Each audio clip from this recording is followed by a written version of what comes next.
Hello, hello, hello, hello. Hi, everyone. Hi, guys. Look at this. Look at my face. Look at my face. Ooh, ooh, artsy, artsy. Look at that. Look at that. Okay. Uh, hello. Hi, hi, hi. Help. You know what? I should probably fix my hat a bit. Let me see who we got here today. All right. There we go. Let me fix that around. We'll move around some of this stuff. Exactly, Big Braden. Yeah, it's named. It's called differently in Europe and Canada and such. And here we call it the French and Indian War. Okay. All right, guys. All right. Let's see who we got here. Let's see here. Happy Saturday, everyone, by the way. Happy Saturday. Uh, there you go, Big Braden. Okay. Um, I'm sorry, I'm eating a bit too. Okay. So let's take a look at who we got here. We got Toya Toya Toya. Hello, Victoria. Hello, Victoria. Okay. Matt Guy. Hello, Matt Guy. Big Braden, of course. Great. Glad to see you here, Big Braden. Um, uh, AMA Gaming, hello. Hello, AMA Gaming, Queens. Meowzord, hello, Meowzord. I'll just see Meowzord here. Balatro the Clown, I kind of do, don't I? Ooh, look at that. Okay. Tiago says, Jesus, I'm with the Hanover. Oh, I'm so surprised, Tiago. So shocked. So shocked to hear that. Okay. I hope you should drink water. Drink water, Tiago. Hello, Robert. Okay. Yeah, exactly, Big Brain. I thought he said he wasn't drunk too. Okay. Hello, Joshua. Welcome back, Joshua. Who else we got here? Lee Lane. Hey, Lee Lane. Good to see you, Lee Lane. That's perfectly fine. We are going to be talking a little bit of Canadian history. I know you got to leave soon, Big Braden, but yeah. Anyway, Kay, Meowzord, the CR, that book you posted in Discord looks super interesting. Love the Iroquois. Grew up in the Adirondacks, so big Indian influences. It is a fantastic book. It's one of my favorite history books, actually. Wilderness Empire. I think I forgot to actually post it in the slideshow, but I'll remind everyone of it. I posted it in resources, folks. Okay.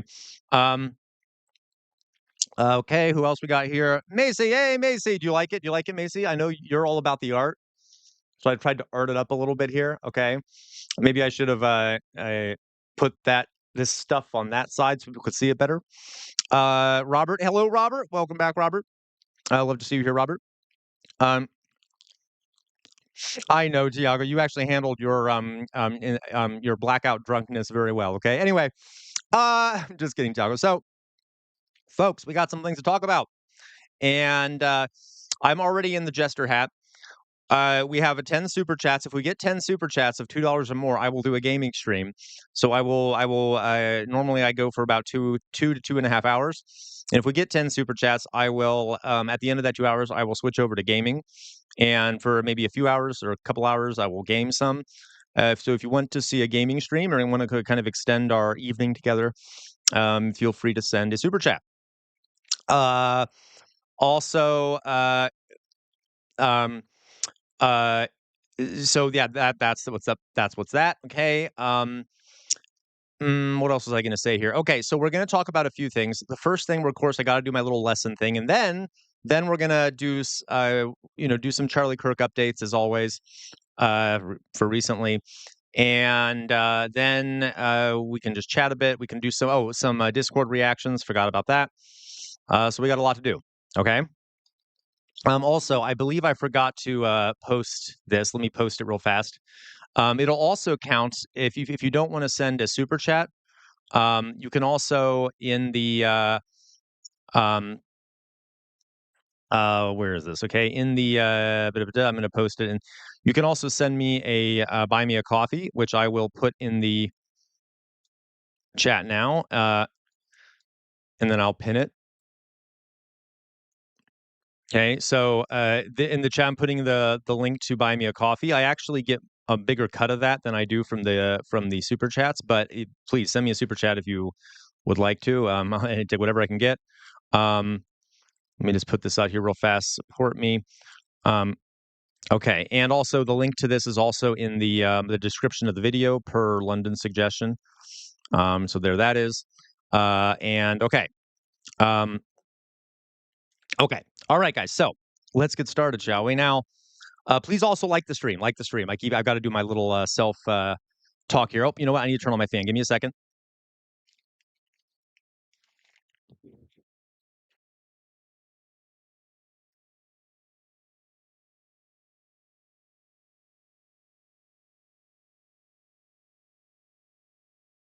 All right, better. All right, guys. So, uh, we are going to talk first about something called the French and Indian War. For those of you who are not from the United States, in Europe, they call this war the 7 Years' War. I think that's what they call it in Canada, if I'm correct, Big Braden. I think you already said that, Big Braden.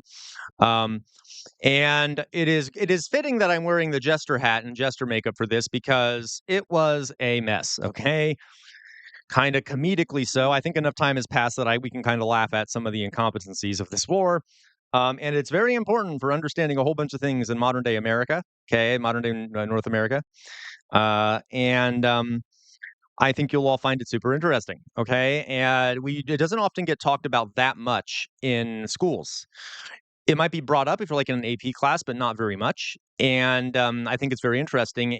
And you will all see, folks, that how do I say this? This also is a big event that is one of the biggest explanations for what came later, the American Revolution, which is why it's also very interesting because we often don't talk about this, even though it was one of the big reasons for the American Revolution. Okay, so we'll get into it. Let me pull up my screen here. Forgive me, I am eating still. Okay. So let me move over. All right. Um, oh my God. Alan, I'm so sorry. I put up Alan. I just changed it to live chat. Hopefully, maybe it was my fault. Um, you're right, Big Braden, and there's kind of a reason for that. I'm sure you can imagine why. So I guess Laura Loomer, who has Trump's ear, has called for trans people to be labeled as a terrorist organization. That's insane. That's insane. Okay. Um, all right. Let's get started, shall we, folks? Now, folks, for those who have been in here before, you know that I beg you to listen to the context of what I talk about, and I promise that I will. There's a point to this, right? You know that there's sort of right, Meowsword. Now, not all the slides have that background color. This is a slideshow I used to use when I was teaching, and I added some stuff because we have a more adult audience here. But yes, do you like the background color, Meowsword? You're the design expert here. So let's begin. Okay. Uh, so you'll notice the dates on this war, 1754 to 1763. The American Revolution, the War of Independence happened in 1776. So this was not that long before that. Okay. And it was massive. So we're going to talk about who was involved, what the causes were, what happened, and why does it matter. Okay. And all right. I will say, because this is me, I mean, there are teenagers in here, but just know that we're going to be, because this is I'm not in a school, I'm going to tell you about some things that might be content warning. Okay. But it's not like this was a long time ago. Correct, Big Brain. And this was long before Canada was its own country. But I think you would agree, Big Brain, that this stuff sort of had a big impact on Canadian history. All right.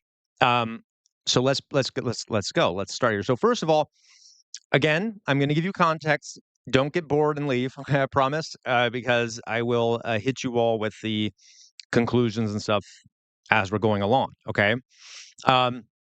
So firstly, here. All right. What are the causes of this war? So here's a map here on the left. A lot of Americans don't realize this, that the green area on America there was owned by France. Yes, the French. Okay, the French controlled almost more territory in North America than the English did before the American Revolution, early, at this time period. Hello, Mithril. Hello, Mithril. Mithril, I'm glad you're here. I want there to be someone from the UK here because we're talking a bit about the UK, Britain, I guess at the time. Okay, and the American Revolution and stuff. Okay, Yeah, you're right. Napoleon did sell it, Big Braden, during the Louisiana Purchase. So all that green area was owned by France. Okay. As a matter of fact, hello, Louise, another person from the UK. I'm glad we have some UK people in here for the topic we're going to be talking about. Okay. Um, and that is why, folks, today, if you go to like Louisiana, there are a lot of people who speak French. Okay. Also, up in Canada, Montreal, Quebec, all that area, there are still native French speakers. And there are a lot of, so there's a lot of French speakers. Um, uh, and this becomes very interesting. Okay. Again, France owned all of that. And you see here that the 13 colonies right here. Diego,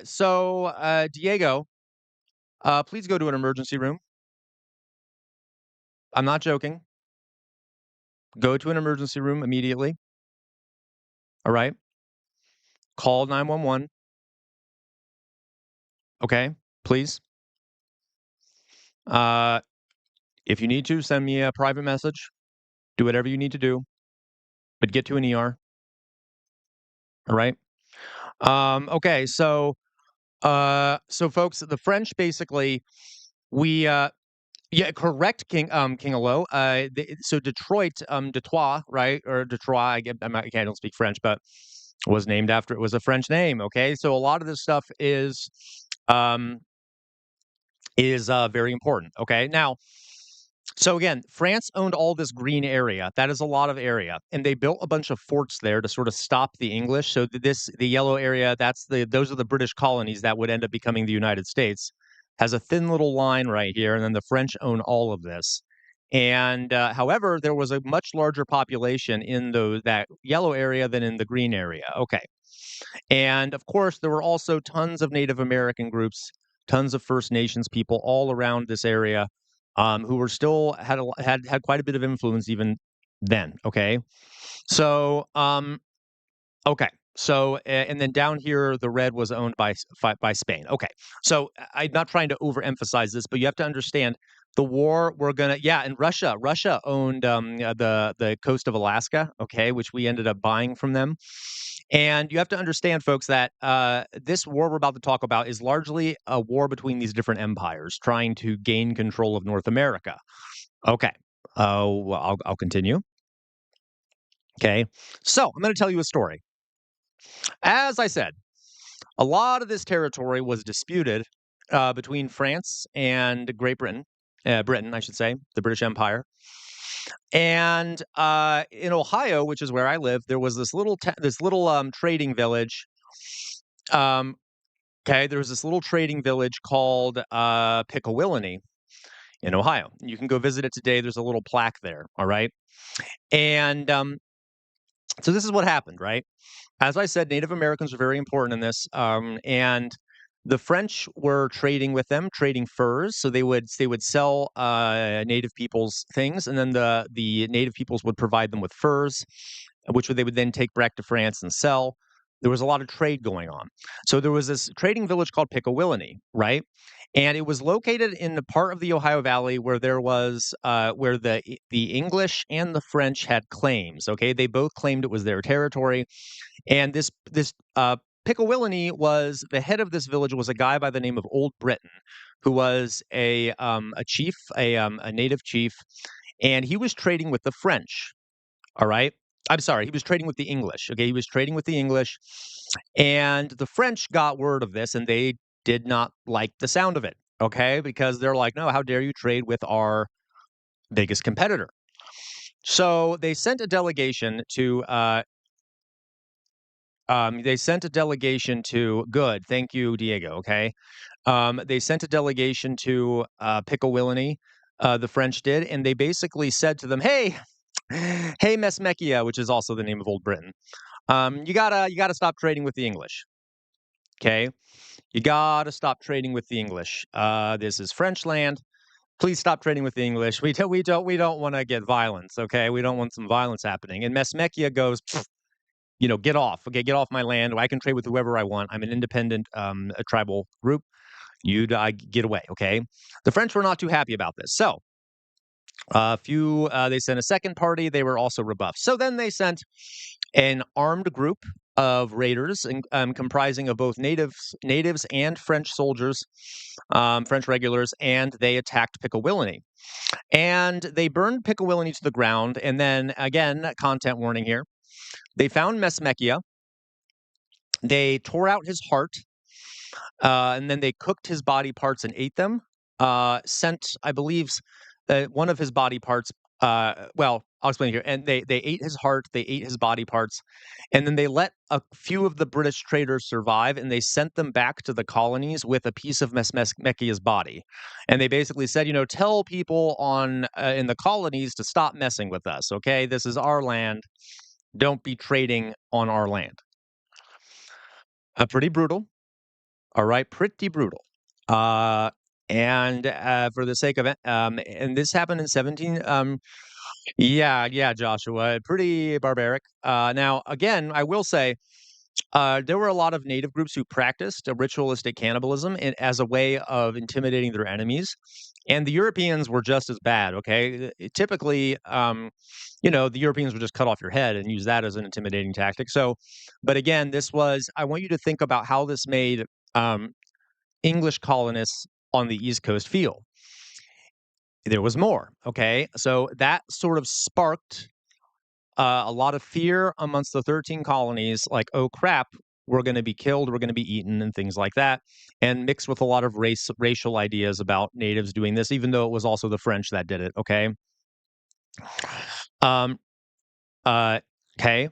So, not only that, the French then, because they were getting very frustrated with the English, who were beginning to settle more and more territory, started offering money to native groups and to French people. Okay, so there were also French people called courier de bois, who were basically free-ranging French rangers. Okay, for any English scalp. Yes, a scalp, like that part of your head, they brought back to the French garrisons, they would pay them money for it, okay? So a bunch of native groups, as well as French courier de bois, started going out and attacking English settlements and settlers all up and down the frontier, burning their houses, scalping them, and then taking the scalps back for money. All right? Pretty brutal, pretty brutal. And for the sake of empathy here, right, the American colonists were very scared. I'm sure you can imagine why. They started getting all these reports. There was one incident in particular where one of these French native raiding parties, without going into too much detail, removed a woman who was pregnant, removed that from her body and cooked it. Okay, I'm not going to go into detail. My point here being is that this was very brutal, and the colonists started to get very afraid. Okay, now you can kind of understand that. At the same time, I do want to point out, folks, that the English colonists were much worse to the Native Americans than the French were. All right. The English colonists were very willing to do genocide, push people off their land, kill them in mass. The French were not perfect, don't get me wrong, but the French at this point were largely just trying to coexist with the natives and trade with them. They weren't as much about colonization.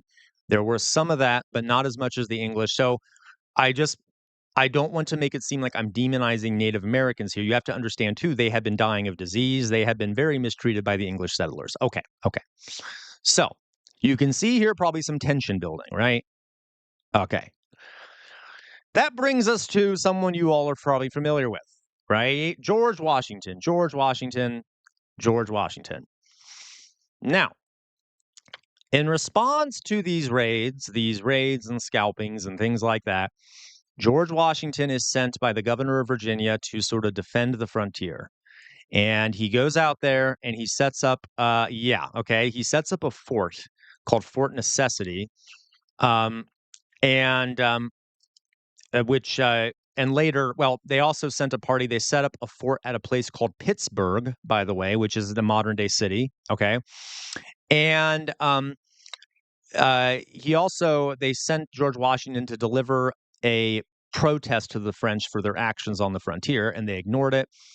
So they sent out George Washington. Now, this is not often talked about George Washington, but early on, he was very incompetent. Okay. I mean, he was also a slave owner, so you could say he was, he had some other big issues there. He was pretty incompetent. As a matter of fact, while he was, well, I'll go to the next page here, right? He built this little fort called Fort Necessity to help sort of defend the frontier against what they thought would be French attacks.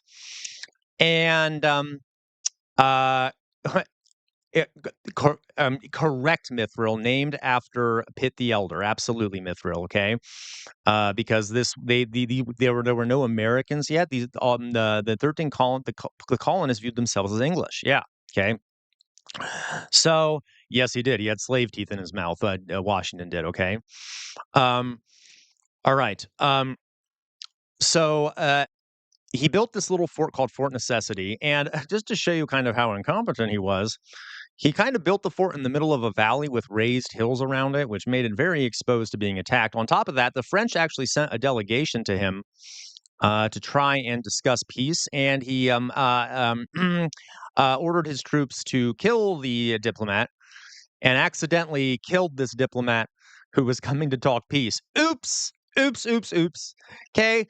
So George Washington, not the most competent at this point. Okay. But he did learn a lot from this. He learned a lot from this. Okay. And he built this Fort Necessity, and very quickly the French are like, that's hilarious. So they just sent an army. French and natives surrounded it, and forced Washington to surrender.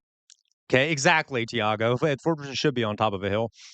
And Washington had to surrender because they could literally just put their guns on top of the hills and fire right into the fort if they wanted to. And they did. Okay, so and Washington surrenders, and the French actually mercifully let them leave and let them get off the land and go back to the colonies. Okay.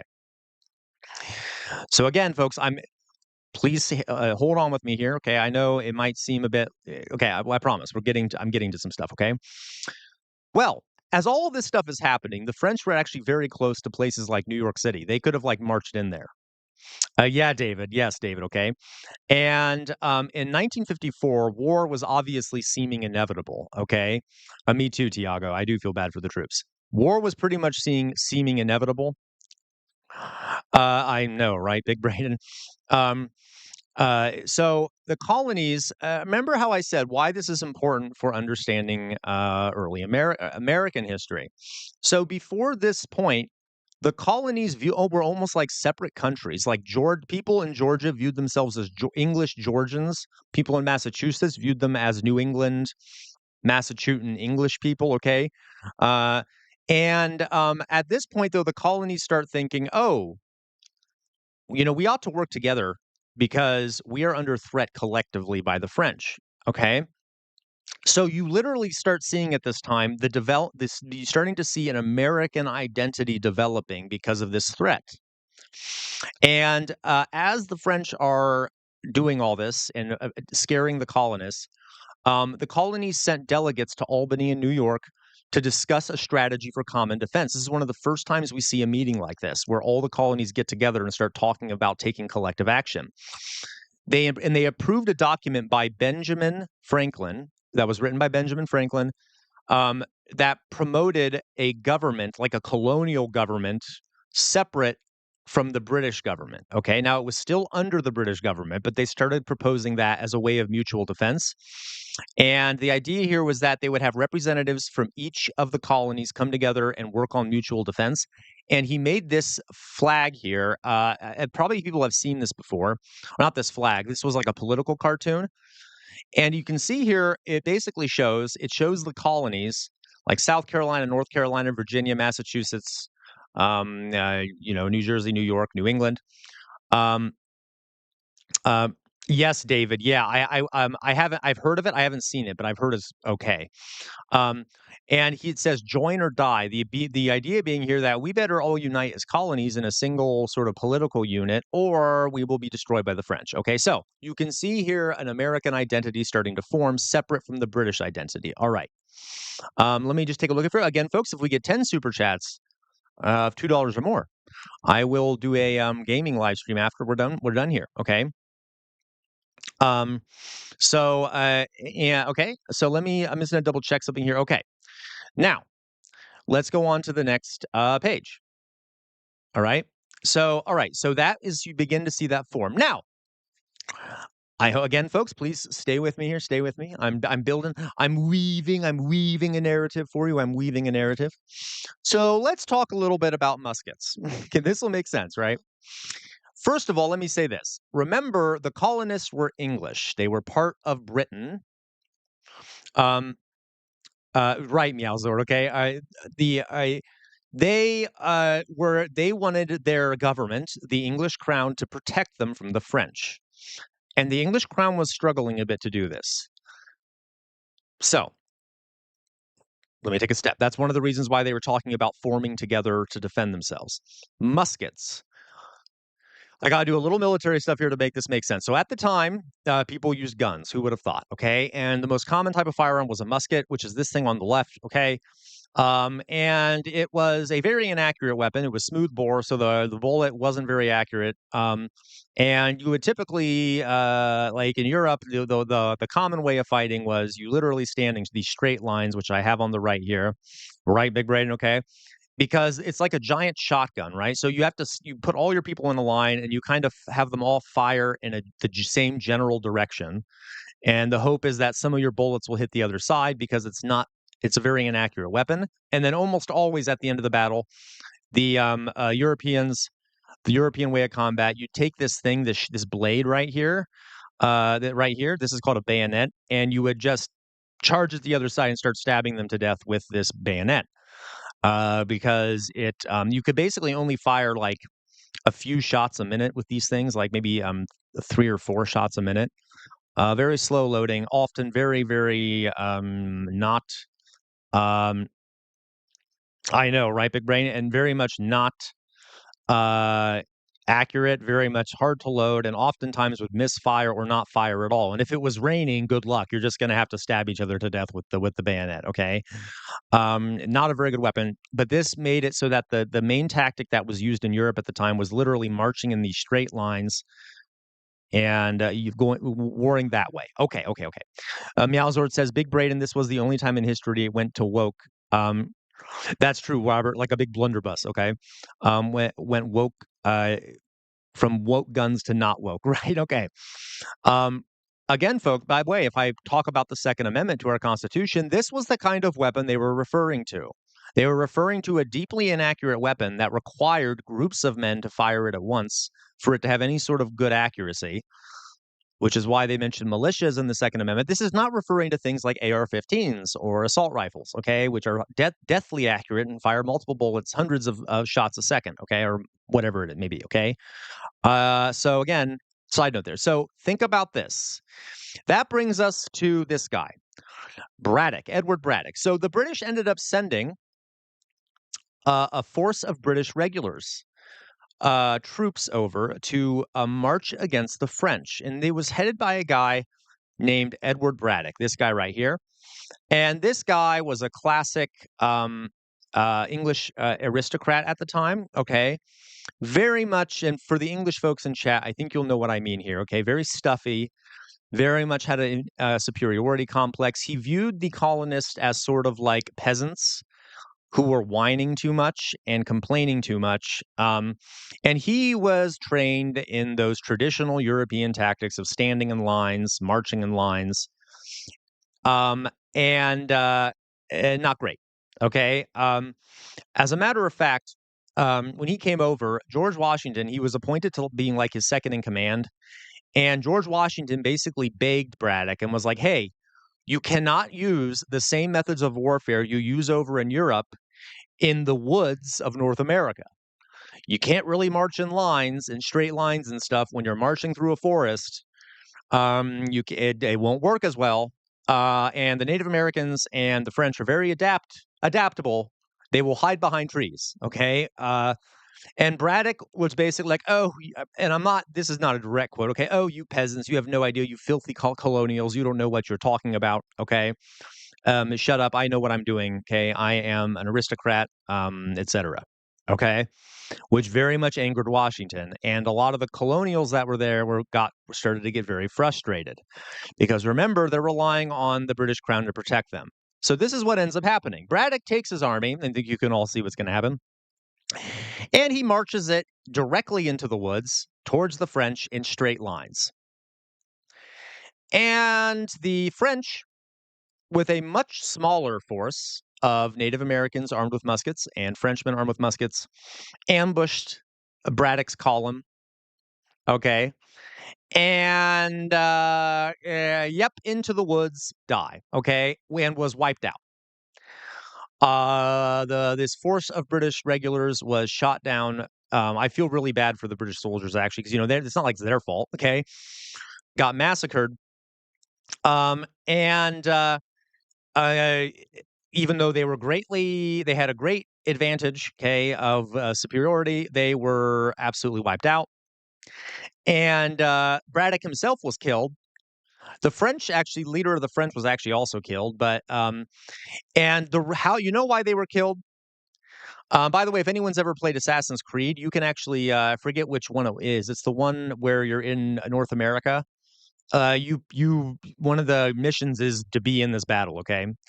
Um, yeah, it absolutely does, David. Okay, it does play into that. And they were wiped out.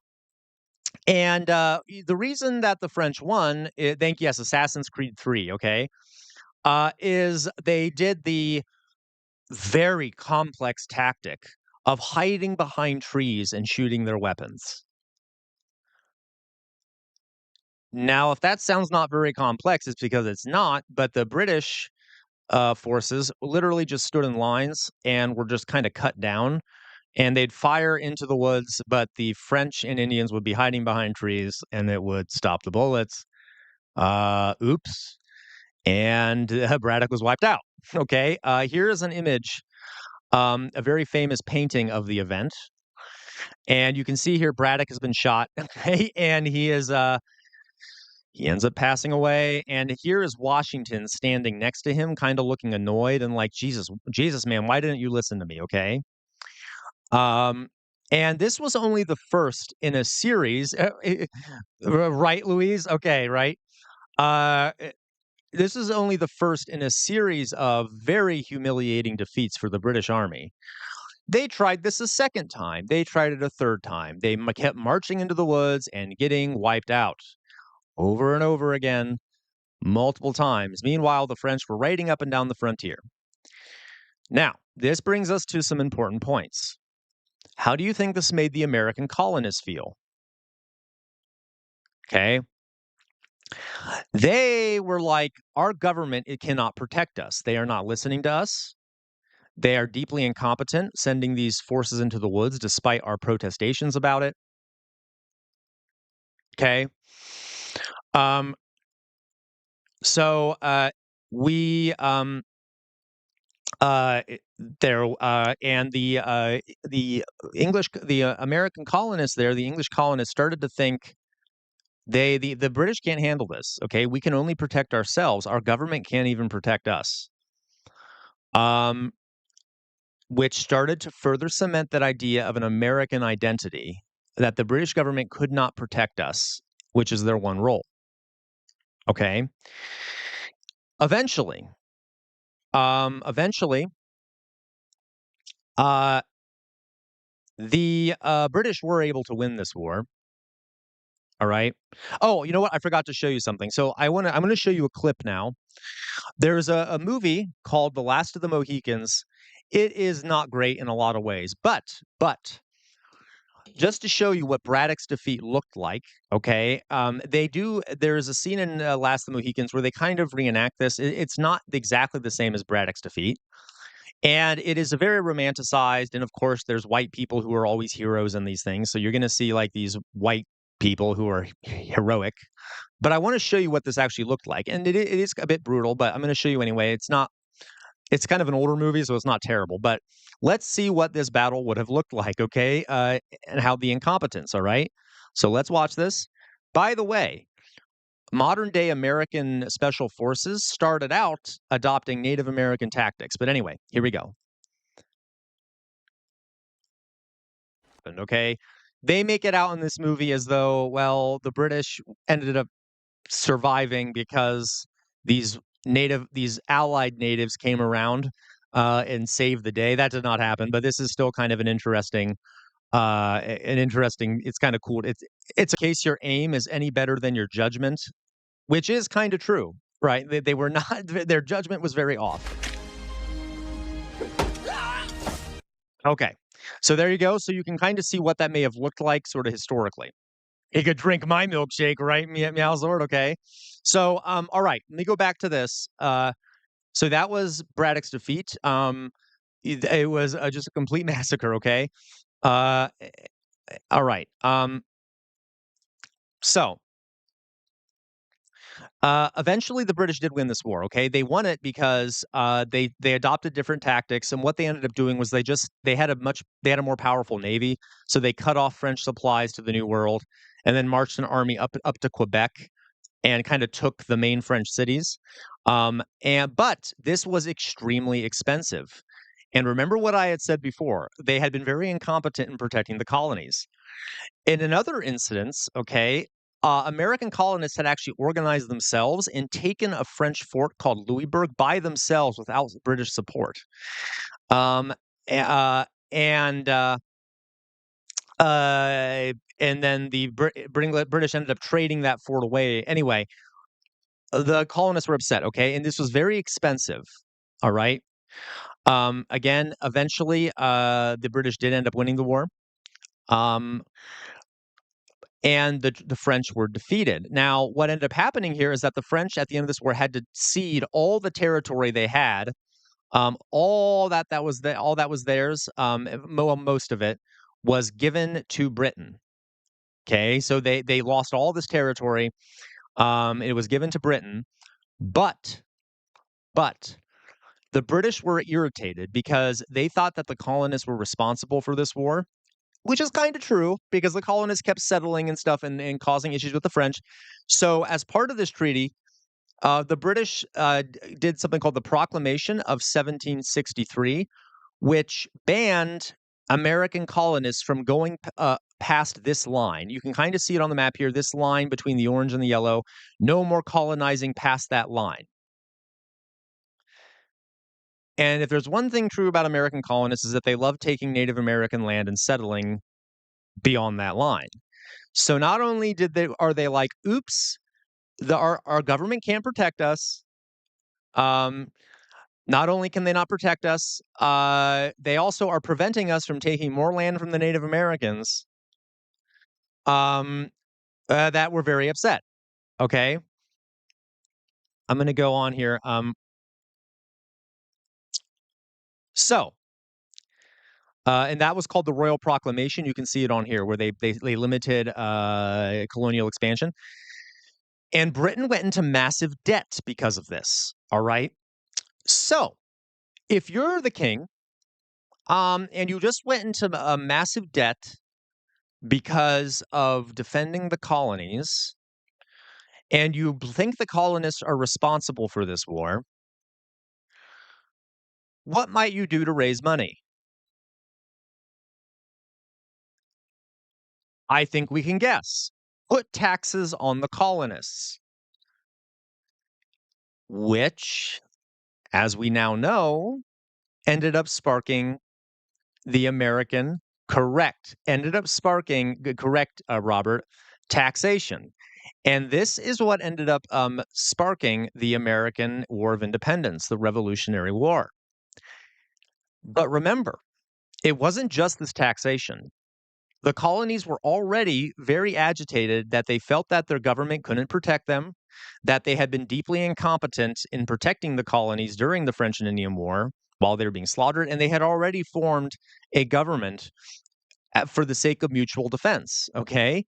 And then those taxes were placed on the colonies to pay for the war that the British had incompetently fought.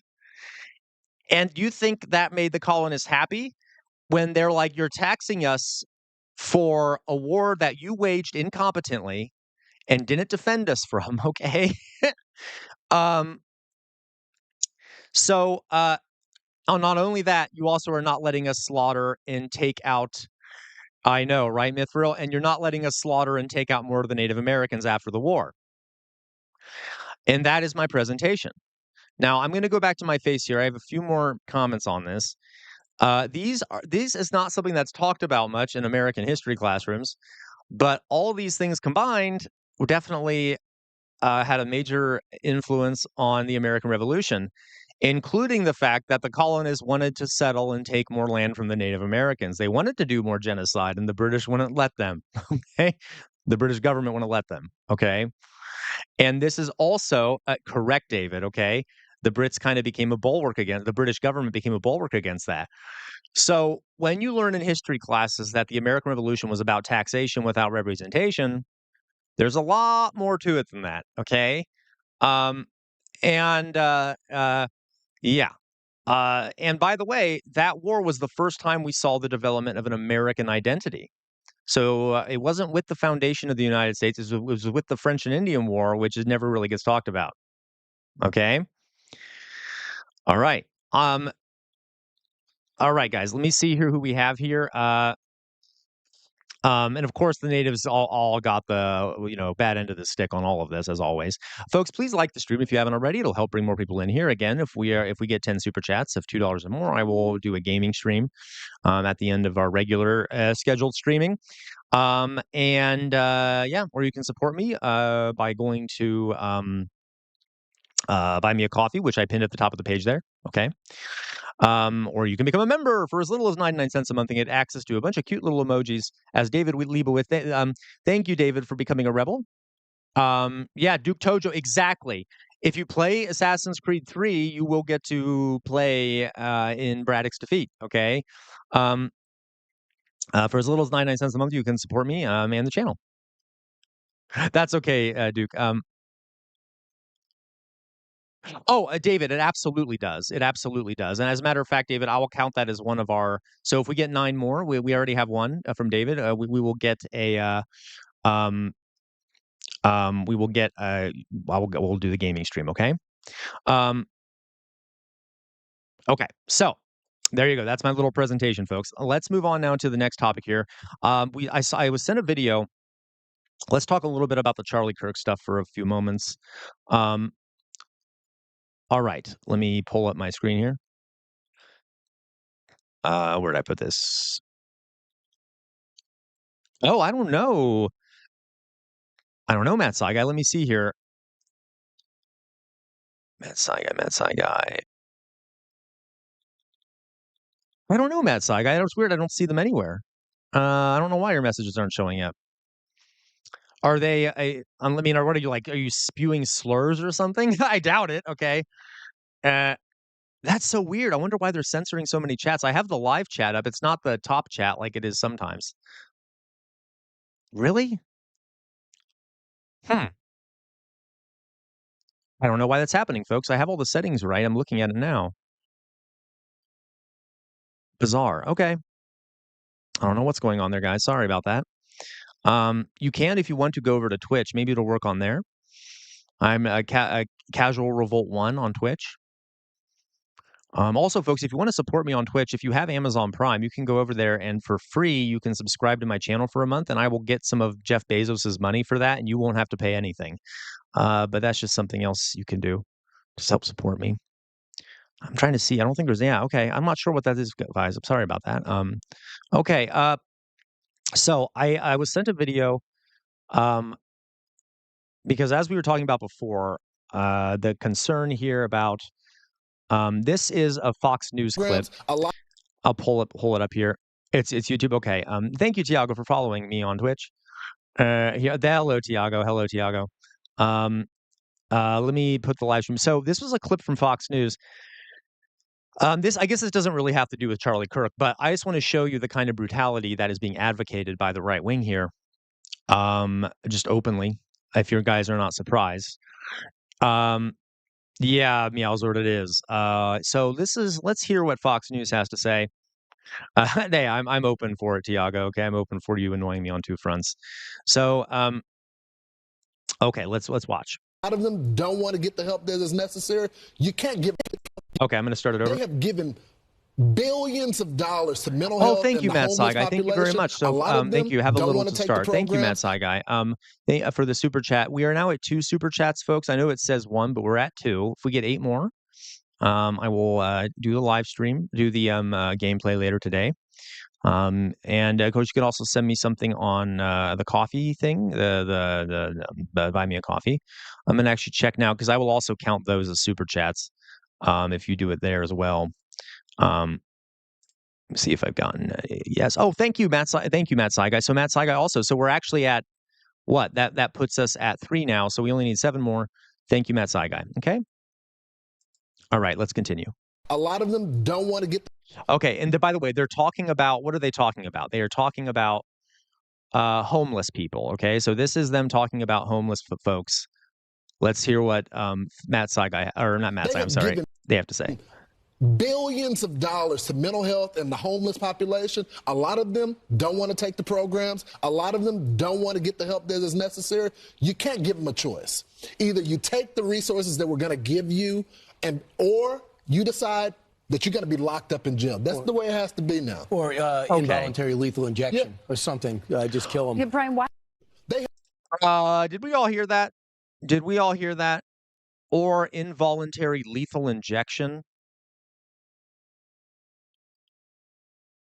Yeah, they absolutely are, Joshua, blaming the victims. Yeah, exactly, Meowzord. Yeah, they're like, stop calling us fascists and Nazis. By the way, we should do involuntary lethal injections on the homeless.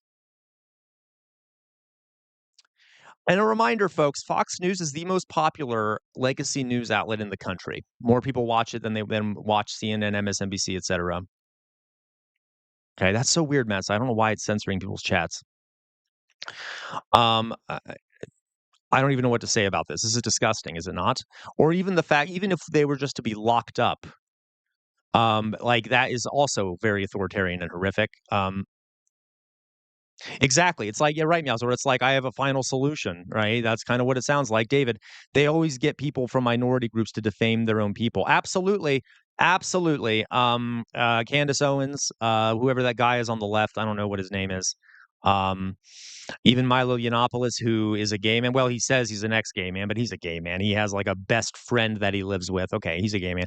Always are the ones who do the most disparaging. I know, Duke Tojo. Yeah, why do they have such a disdain for the homeless? Yeah, there's a lot to that. Um, an authoritarian. Yeah, you're right, Joshua. Authoritarian, unethical, and expensive. I think a lot of it, folks, has to do with there is a sense. Yeah, I did, David. A lot of it has to do with a sense of social Darwinism. The idea that if you cannot, it's kind of eugenics kind of thing. Like if you cannot support yourself, you should be allowed to die. Uh, it's really gross. It's very gross. They're also an easy target because they don't have much power to protect themselves. It's partially scapegoating. Um, and if you go after the homeless, you don't have to go after the real problem, which is what? Capitalism and the lack of structures to help people. Okay. Um, yeah, you're right. There's no it's not competitive. There's not you can't really make money off the homeless. They're not and the value of people in our society is largely dependent on their how they you know uh exploiting the populace and things like that, and getting value out of people. It's totally Victorian Mithril, and that's actually where that comes from. That's a very social Darwinist Victorian mindset, Herbert Spencer kind of mindset, Malthus mindset, social Darwinism, which has nothing to do with Darwin, by the way, but it's called social Darwinism. Okay, David Lewis, I say this with an animal behavior background before switching to psychology and philosophy. Let me see what you said here, David. Uh, Yeah, not competitive. Yep. Okay. Human and animal nature is pro-social. Correct, it is. Absolutely. So this is the kind of crap that's being promoted right now. And I mean, very openly, out in the open, like I said, there was a time, by the way, folks, in American history. Tiago, yeah, you can. I suppose you're right there, Tiago. There was a time in American history where we were doing eugenics and we were doing forced sterilizations of people who were viewed to be inferior. Uh, oh, is that true, Matt Saiga? Maybe we could watch that. Have you posted it in reactions? Because I'd like to look at that. We used to do forced sterilizations of people. Something like 50 to 60,000 people were forcibly sterilized in the United States because of eugenics. And as a matter of fact, the Nazis copied some of American laws on their own eugenics program. The Tuskegee experiments. They were not that long ago. There were a bunch of black women who started suing the government because they had been sterilized without their knowledge during procedures. During medical procedures, and they only found out years later that they had been sterilized. So this is there is an American trend here. Yep, David. Yep, the Tuskegee experiments represented in Falcon and Winter Soldier, 100%. Social Darwinism, Trump failed. Social Darwinism is the cultural Marxism of the late 1800s and early 1900s. It's bullshit boogeyman, 100%. 100%. Yep. So that we absolutely okay. And by the way, folks, the social Darwinists, the eugenics and things like that, at the time, guess what? It was a liberal movement. It was popular in the liberal side of the spectrum. We're not talking Marxist or socialist. I'm talking liberals. And the state that did the most sterilizations was California. Just something to note. Okay. All right. I think I've also showed images on a screen before of some of the they used to have better baby contests where Americans would literally bring their children and there would be a judge to judge their racial fitness and their hygiene. You know what? I'll show an image of it to you now. Let me just show you an image here of this better baby contests.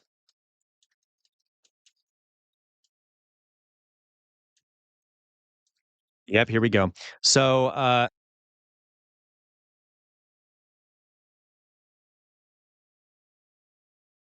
okay, so here's an image of a better baby contest where they bring their children in and they get judged based off racial superiority, whether they are fit. Okay, whose baby is the most racially and biologically fit. I can show you another one here.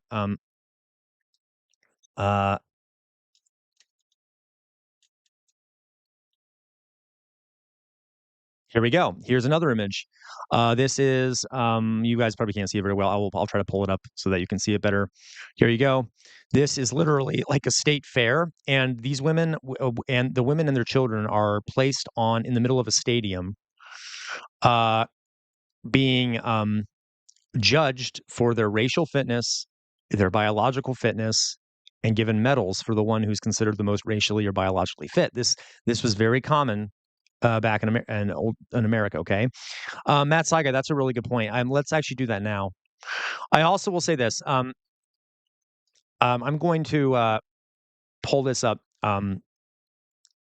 Okay, let me just do this real fast. Right now, for the folks from the UK, there's some really rough stuff going on. I did see about this.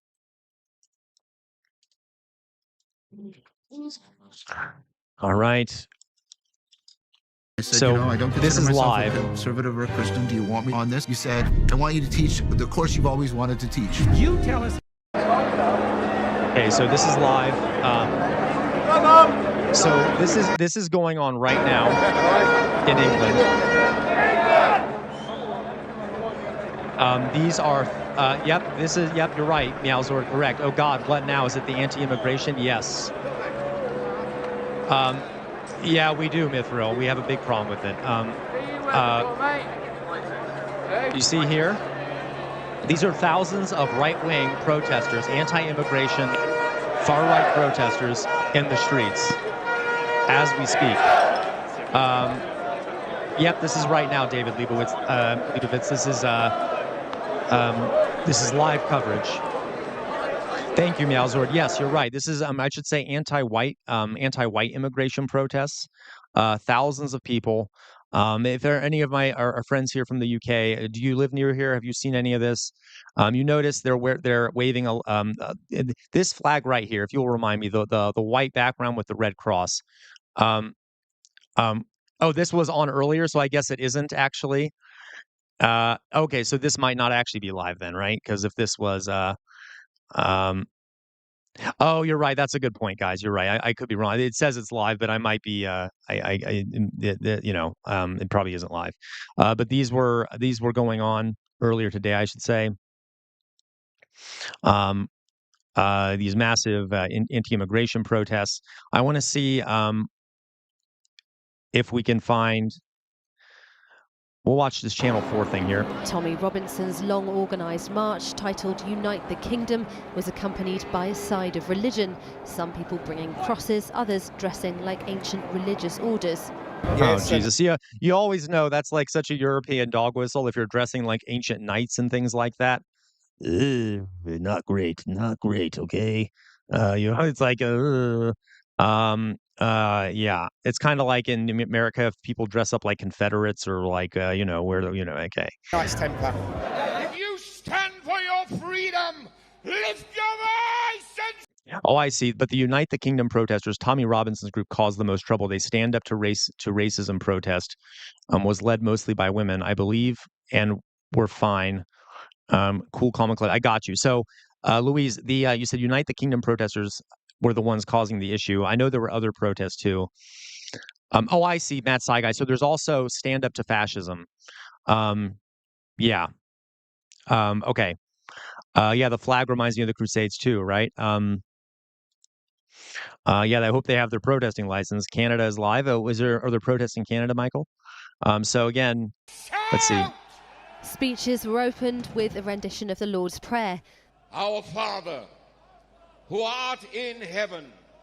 Whoa, Tommy, Robinson. Jesus, why is it that like, okay, this is going to sound horrible. Why is it that like right-wingers and I swear in the UK and in the United States always have a certain phrenology going on with their heads? Okay, I'm just saying, like they have that same sort of bone structure. I'm okay. Maybe I'm doing a bit of a a eugenics thing here. I'm just saying. Tommy Robinson, a former BNP member who founded and then left the far-right EDL party, told those assembled here in Whitehall that they were part of a cultural revolution. A cultural revolution. By the way, that is Nazi framing. That's what the Nazis said. We're doing a cultural revolution. Yeah, this land was made for me, not you. Exactly, Meowzord. Okay. Around 110,000 people attended. 110. Today was cast the long shadow of controversial conservative influencer Charlie Kirk. Wait, 110,000 of the right-wingers? It was cast the long shadow of controversial conservative influencer Charlie Kirk. Yeah, like the stream. Thank you. While speaking at a Utah university on Tuesday. Of all the people we spoke to, most talked about what they saw as British values and immigration, including this Tory councillor. And here I am waving my flag on behalf of the British culture and the British nation. It's a conservative leadership.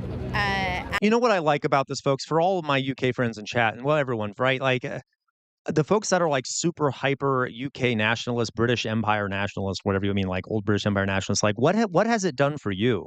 I mean, yeah, I get it. It's your country. I mean, it's their country and stuff. But like, how has the white supremacy and stuff like that benefited the average UK person?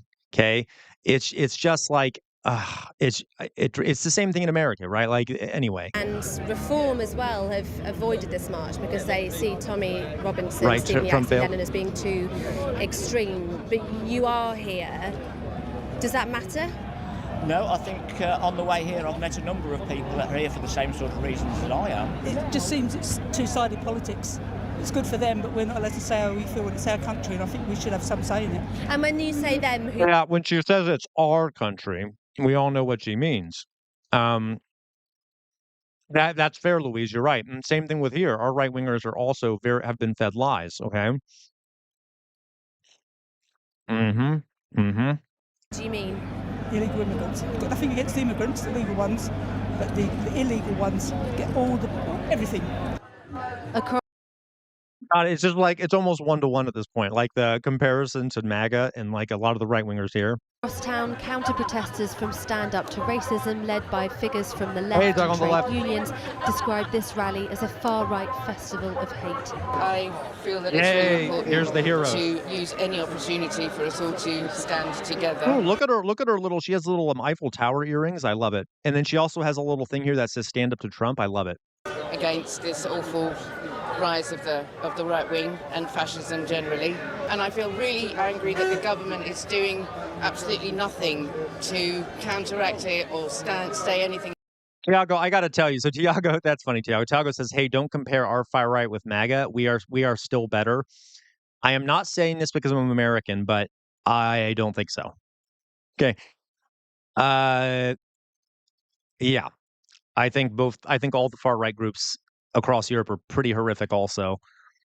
But I see partially what you mean, Tiago, but okay. You're right, Josh. Well, yeah, they're not that much different. The issues we're having, these videos where these morons at Matt Saigai were buying onion, bhaji and curry from South Asian stalls in London with St. George flags wrapped around them. That is hilarious. Oh my God, do they not see the irony? That is hilarious. Darkly hilarious.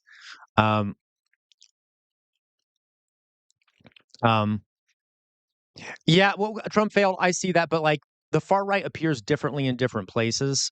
And it's still equally dangerous in a lot of ways. Tiago,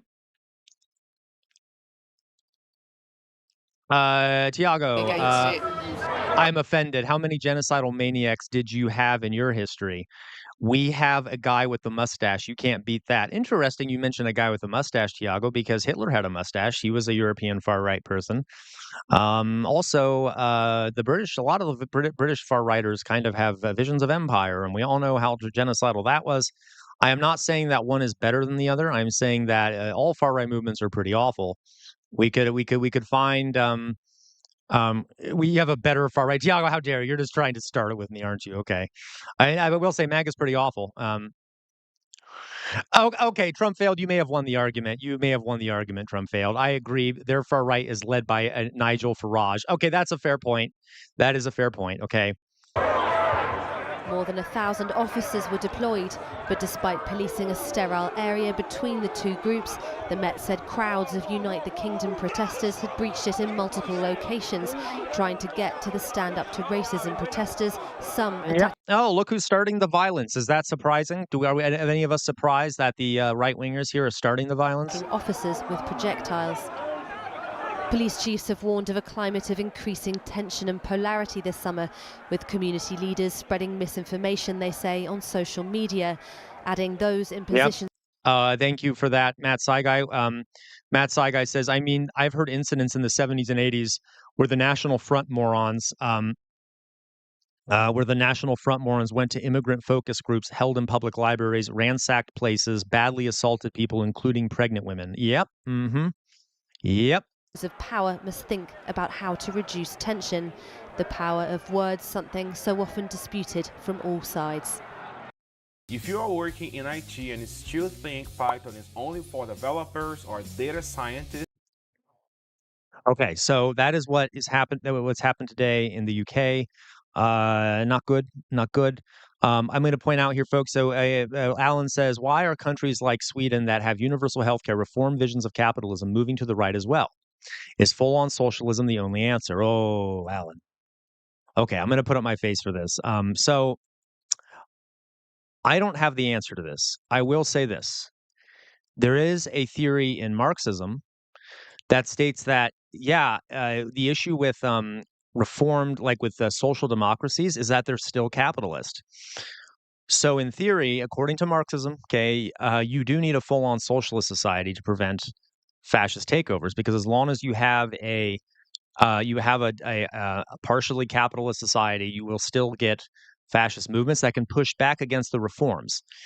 But the UK, Matt Saigai, the UK had a genocide enabler. Who would that be? Winston Churchill, Matt Saigai? who called Indian people, he called them monkeys or something like that, pretty horrific, during the Bengal famine, etc. But anyway, so the theory here is that you need, again, I don't know the answer to this. I'm just saying what Marxists would say. They say that you do need full-on socialism because even in reformed societies, fascism can still take over. Now then, it is the case, though, that major reforms can at least slow that down or kick it down the road, theoretically, okay? I will also say this, though, folks. You can end up with pretty horrific situations in a socialist society. Like, look at the Soviet Union.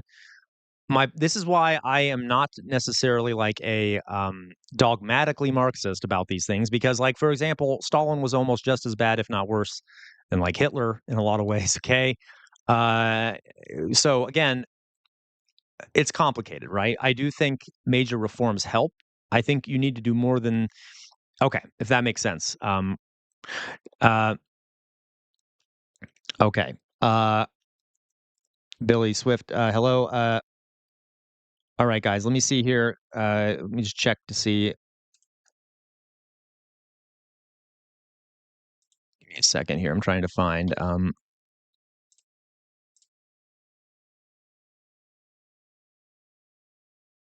Where am I? Where am I looking here? Just trying to find my live stream feed here. I disappeared on me for some reason. Give me a second. There it is. Okay. So yeah, that is just something to think about, folks. I do think that partially socializing things can avert a lot of the capitalist crises, but again, it's not a perfect theory there. All right, so I'll go back now to this. Okay. Yeah. Everyone like the stream, please, if you don't mind, if you haven't already. So let me just see what some of these folks say. Hello, Billy Swift. Welcome to the chat. The UK also had genocide. Let's see here. I wanted to debate about this. The UK, I want to debate because they don't view us as human, Giuseppe. Yeah. Ooh, does Giuseppe have a good comment? Giuseppe, welcome back, Giuseppe. I remember you were in here before. Why does the supposed high IQ class act so barbaric now and throughout history? Giuseppe, you're asking me. I'm not sure. Okay. We actually talked about one of the issues with civilizations is like the hierarchical with elites at the top and things like that. Okay. Hey, when McGarry or when Boris tried to shoot a basketball, LOL, wife waffy. Okay. Alan says, in my leftist ideology quiz, it aligned me with the eco-Marxism first and then centrist Marxism second. Excellent. Okay. Yeah, Dunning-Kruger. That is a great call, Meowsor. Maybe we'll talk about Dunning-Kruger. Yeah, the whole idea of IQ is very flawed to begin with. Okay. Maybe I'll take an old IQ test sometime on stream to show you how like it used to be very racially constructed. Okay. The main crisis we need to avert is climate change. David, you're absolutely right. You're absolutely right. My fear, David, is that we won't be able to do that though unless we get a control over the political situation. Though even if we don't get control of the political situation, we would definitely need to do climate change like right now, basically. Yeah, exactly, Matt Saigai. Yeah, we need much more funding for research. Okay, you all say that about IQ because you failed the test. No, Tiago, I'm talking research here. Okay, there is pretty definitive research on IQ being very flawed in a lot of ways as a measurement for quote unquote intelligence. Okay, and the history there is pretty racialized and kind of gross. All right, folks. So I'm going to see what else we can react to here. I'm going to go to our Discord to see what else people have posted there. If you want to join our Discord, you can post things for me to react to, and I will react to them. So these far right issues are happening everywhere. Oh, I'm sorry. I'm trying to pull up I'm having some issues here with my screen. All right, there we go. So okay. Oh, Doug on the left. Yeah, please. Did you post it on Discord? Oh, excellent. I will. So Doug on the left, I will find it. So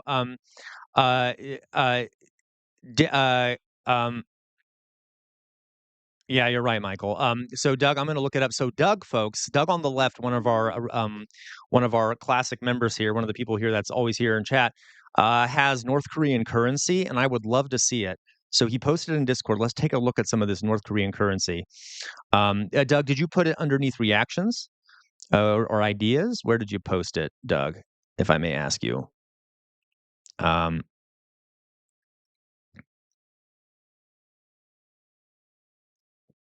Let's see here, Doug. Yes, sir. Reactions. Excellent. Let me see if I can find it here, folks. I don't think I've ever seen. Oh, here we go. Thank you, Doug. Okay, let's take a look here. All right. So first thing we got here are some coins. Fascinating. Unfortunately, I do not speak the Korean here, so we just got a rose here, and then one the seal. Let me see what else we got. Here's another one. I'm going to try to find some of the. Here we go. You know what? I'm just going to move this over here. Well, no, I really can't. We'll do this instead. We'll open that in browser. Okay. Okay, the back of a piece of currency that looks like a landscape of some sort. Oh, yep, a building project. Classic. Gotta have the building project. Gotta show off what the dear leader is building. Okay. Interesting. Another interesting one here.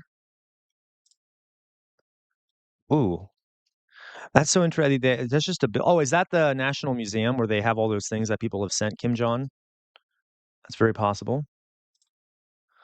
Of course, the famous worker statue. There's another one here. Yep. Fascinating. And this currency actually doesn't look too bad. I mean, as in like it's pretty well designed, etc. Obviously, it's propaganda, but hey, of course, the dear leaders, of course. Here we go. And they have the sister on there, don't they?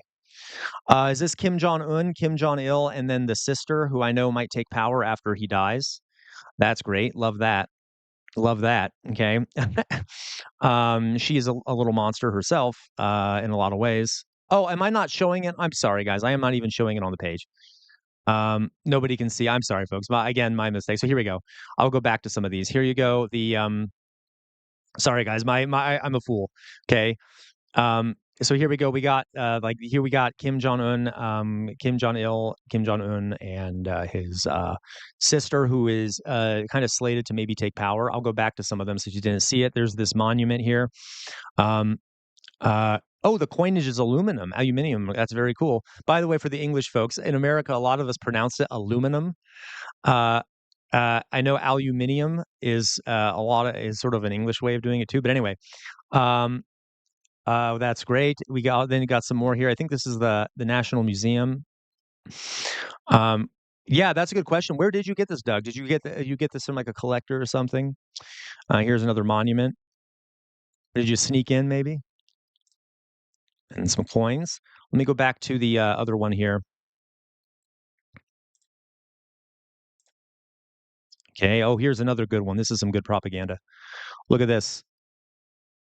That must be Kim Jong-un or Kim Jong-il with all the happy Korean folks in the background. Surprised they're not starving. Anyway, and a science symbol here. Okay. Very interesting. Yep, there's the, I think that's the border building. Let me pull that up there. I think that's the building that's right on the border on the DMZ.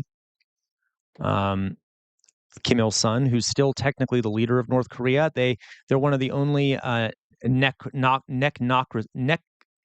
even pronounce it. Necrocracies in the world where the technical leader of the government is a dead man, and that is Kim Il-sung, the first leader of the communist regime there. He's still technically the leader of the country, but he's not the head of the party, but he's the leader of the country. And then his sons are just the leaders of the party. Anyway, because they almost have like they have a godlike reverence for him.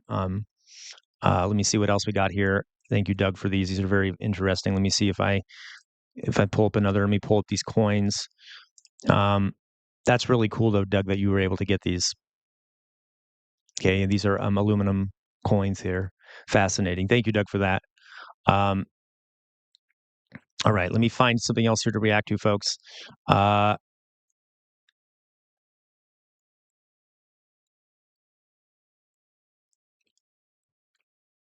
Mm, hmm. We'll watch something Macy sent. Well,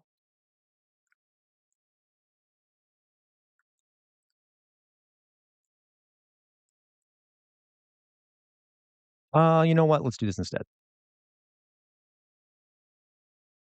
Yeah, we'll do this. So here's a good video. We'll do this one first.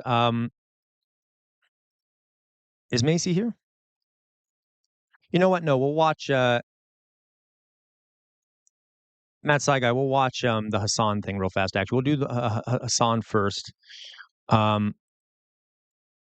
Leads don't die because they say no. They die because you said nothing. Okay, guys. I had So 10 let me go warm back to leads this. in my inbox. Real opportunities. Please watch the latest just one you sitting sent. there, Okay. and I couldn't even look at them. No time to write thoughtful replies. No bandwidth to properly follow up. And right then, I knew I was going to let Me another too, deal Mitch. just Really fall through drives the me cracks. crazy too, to be That honest moment with you. hit hard Giuseppe, because this I wasn't have the a first feeling- time. But I wasn't going to let it happen again. So I tried something different. Oh, is that so? Giuseppe, let's let me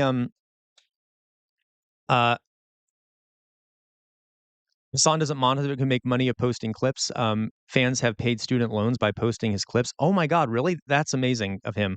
And I find it interesting that North Korea, it is death to remove currency, which is property of the state. Fascinating. I didn't know that. I mean, yeah, my ads are crazy. The one about Charlie Kirk's ex-employee. Okay, is this the? Oh, okay. I can find that one real fast. Let me do that one.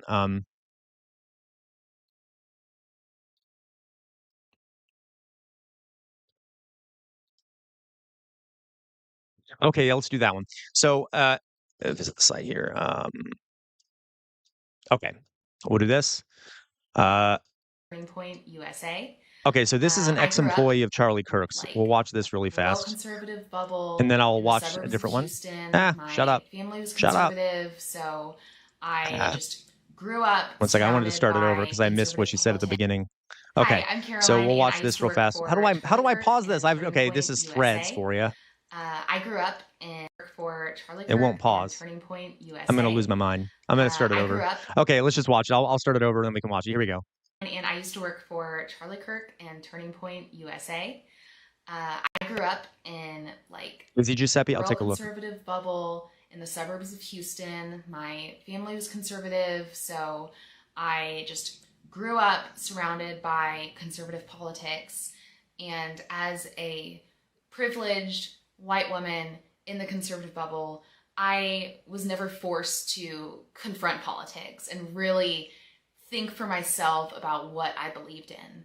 So when I was 17 and I met Charlie Kirk and he talked about limited government and fiscal responsibility, it just made sense for me.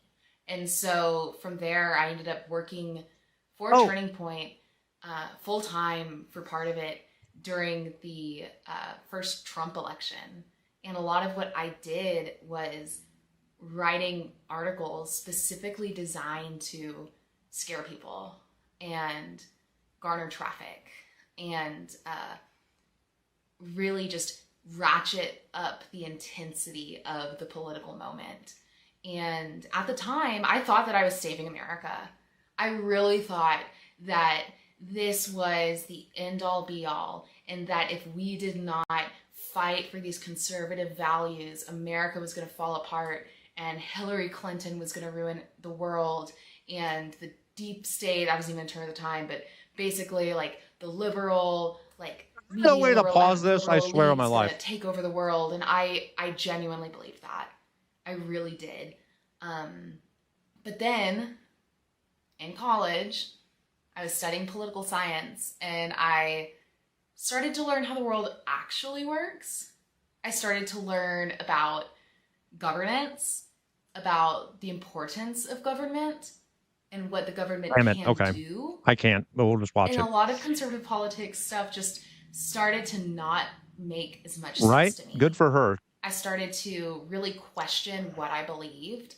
And that was so scary because in the place where I was at, your political view was like, number one, synonymous with your faith. It was like you almost worshipped politics and your political stance. It was so extreme that for me to question my political How dare you, lone views pantaloons. was akin to having a crisis of faith.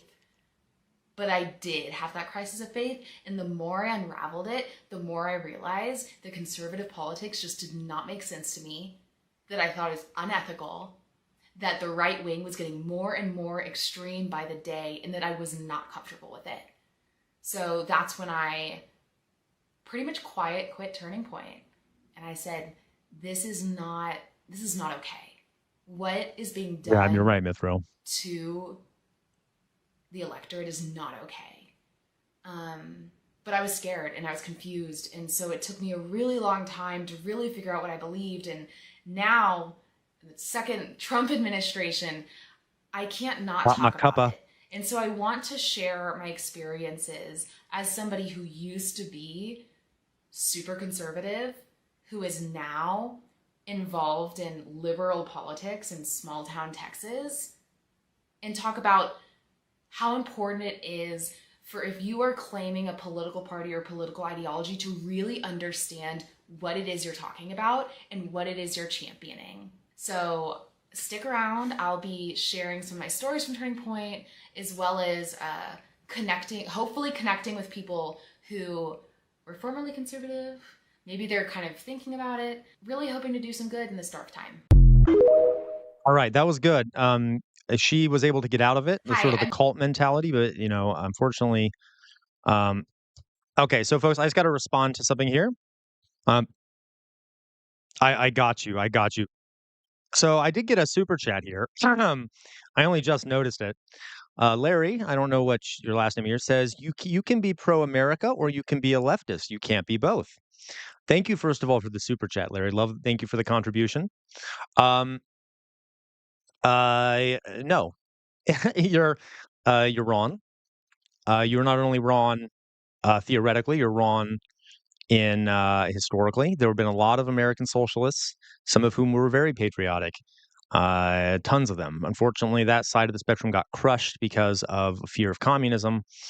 It is just not accurate to say you can't be whatever that means. By the way, Larry, I don't know what pro-America means.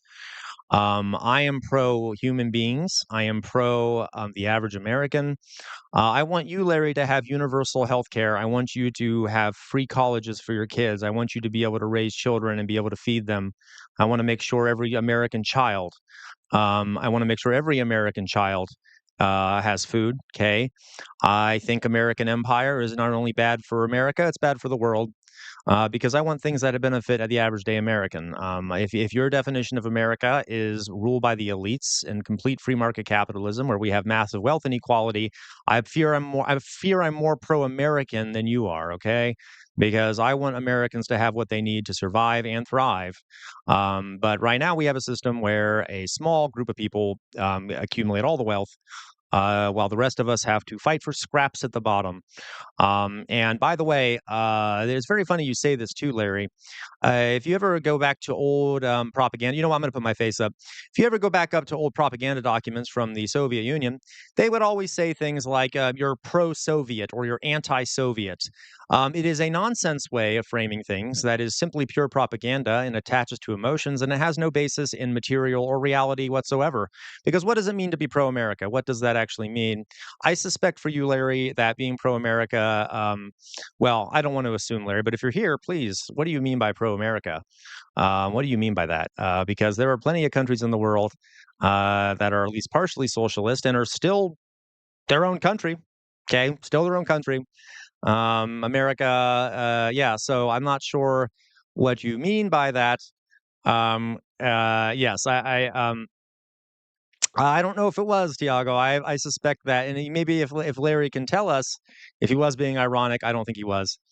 Okay, but if you weren't being ironic, then please also tell us that. I'm very curious, very curious. Yeah, right, Mithril. And again, Mithril, I know you're an anarchist. You don't want no states at all, no currency. Like I say, I think that'll take I think I will. Yeah, absolutely, King Alo. China has a great deal of national pride, and they are far more socialist than the United States is. And again, I'm not sure what the idea of being pro-America is. What is it, like some mythical idea of a state? Are you pro the American government, or are you pro-Americans? Or are you a nationalist? Do you think America is superior to elsewhere? I'm not quite sure. Again, I'm just having trouble interpreting this, Larry. But thank you for the contribution. Really, that's very kind of you. Okay. So, all right. By the folks, we have, I believe, how many super chats do we have now? But also, folks, just to add one thing here. This isn't for Larry. This is for all of you. I am pro-humanity. That is my number one goal. Is I think we should have a sense of being human before we have a sense of being anything else. Yes, I'm American, but I am first pro-humanity. Then I'm an American. Then et cetera, et cetera. Okay. And I also think that's better for America anyway. Okay, so let me quickly see here what we got here.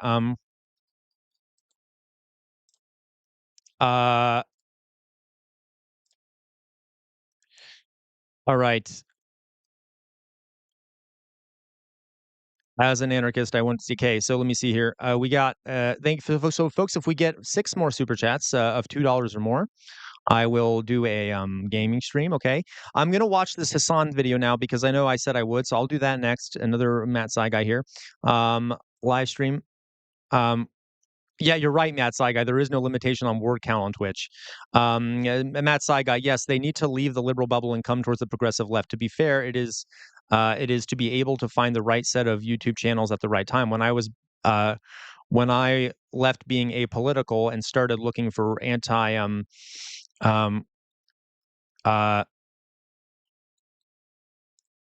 others, eventually I stumbled upon Majority Report and other places. And yep, I agree. Okay. The right owns patriotism, which honestly I don't really care about. Yeah, I don't really either, King Alo. Like, I am not. People, it's okay to be patriotic. I get it. Patriotism is fundamentally different than nationalism. I know it can get conflated, but definitionally they're different. I'm pro human beings. I want the American people, because they're human beings, to live a good life. Okay. All right.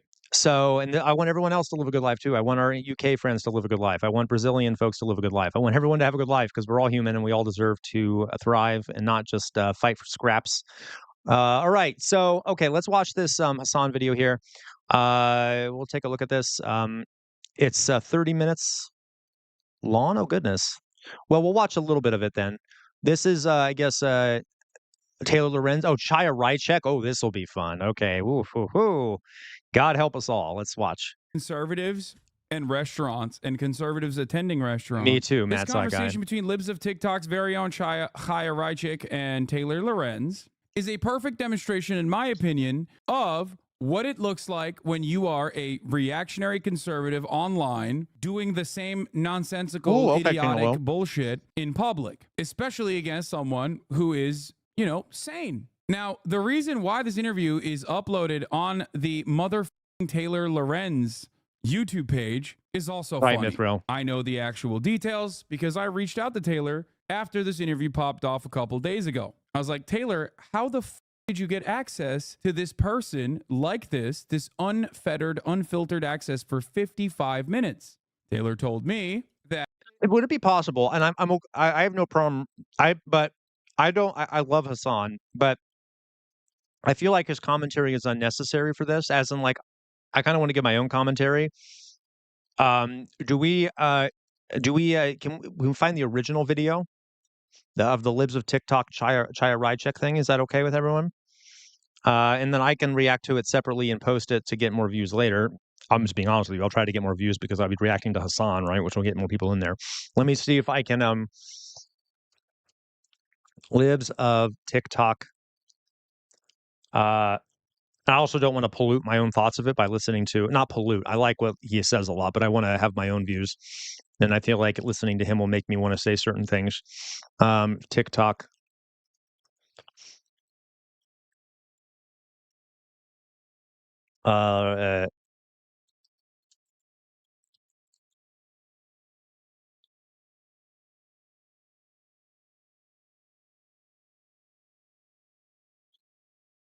All right. Oh, is this one? This looks like it. Yep. Okay, we'll watch this. Yo, it's Stanley. Hold on Thank to you, your Masai guy. pants, because here we go. It's Okay, Stan. we'll do you this. want a business? Slap it on Stan. You want to sell coaching? Stan. You want to sell a PDF called How to Live, Laugh, Love Harder? Stan. It's easy. They got links, automations, calendars. Set it up in 5 minutes. Pizza cake. Do you know what, is that a public park or is that a private? No, private. Private. All right, well, we'll try to keep it short. Okay. Thank you so much. Yeah, of course. Oh my gosh, the struggles of LA, I swear. Okay, so for those who don't know, Chaya Rychek over here on the right, a monstrous woman who is why'd I say that like a misogynist? I'm like a monstrous woman. Okay, a monstrous person, I should say that, who founded Libs of TikTok, which is basically a hate propagating thing. Doug on the left, how frequently do you do reaction videos with your dad? Occasionally. I'm actually planning to do another one here pretty soon. They tend to get more views than my other videos, so I will likely do one here soon, Doug. But I'm not always around him because, you know, we live separate from each other and stuff, but very soon. So we'll see here. She's a horrible person. Posts a lot. They're very bad for teachers, by the way, because when I was teaching, she would often post things bashing like LGBTQ teachers and things like that, really raising the hate against teachers, amongst other things. Okay. So thank you so much for meeting. First of all, I saw Seth Dillon today saying that you guys are no longer affiliated. What happened with there? I know that he invested in you early, was a huge supporter of you. What happened to that relationship? Just parted ways. For what reason? Personal right, reasons. I mean. Yeah. Yeah. What, you didn't align? Totally amicable. I love Seth. Yeah. He's a great mentor. So why wouldn't you want him involved, or, you know, why isn't he involved in the business anymore? Just personal reasons. I'm not going to get into it. Oh, okay. When did I gotta say, Taylor Lorenz. I know people tell me don't like Taylor Lorenz. It's okay. She's a good journalist though in a lot of ways. She really is. She is maintaining her calm here very well, and you can tell Chaya Rychek is about to lose her shit. So yeah. Giuseppe, what we're watching here is Taylor Lorenz interviewing a lunatic far-right fascist propagandist, okay? And I will say, Giuseppe, I know what you mean when you say the so-called journalist Taylor. She does actually do some really good journalism. I know not all of it is great, but she does do some really good journalism, okay? This might be an example of that. Yeah, okay. That sort of break off? Recently. So how many staffers? Tell me a little bit more about your organization. We are a small team. Just a couple people. And it's all distributed? Exactly, Giuseppe. It's what? It's all distributed, as in it's all remote, pretty much? Or do you guys have any office space? It's remote, yeah. Got it. And if you look here, Chaya Rychek's actually wearing a shirt with Taylor's face on it. She did this on purpose to be agitating, you know. So when did you start, I guess? What got you into all this? I've always wanted to ask you. I know, I wrote about sort of the history of your Twitter account, but how did you get involved in politics? If you watch any of my interviews, I talk about this all the time. But just, COVID radicalized yeah. In what way? And they were like forcing Yep, us Joshua, to wear they are. masks and all They that. have been very dangerous, especially for teachers and other public employees who they will constantly dox and things like that, and do other things like that.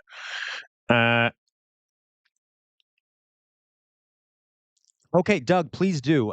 Could you do that, Doug, on the Discord? Put it in ideas or send me a personal message. I would love to hear your ideas here to build the channel faster and things like that. Leave our homes and, you know, not letting us work and people losing their jobs. And then people now forcing a vaccine, an experimental vaccine, people dying from the here we vaccine. go.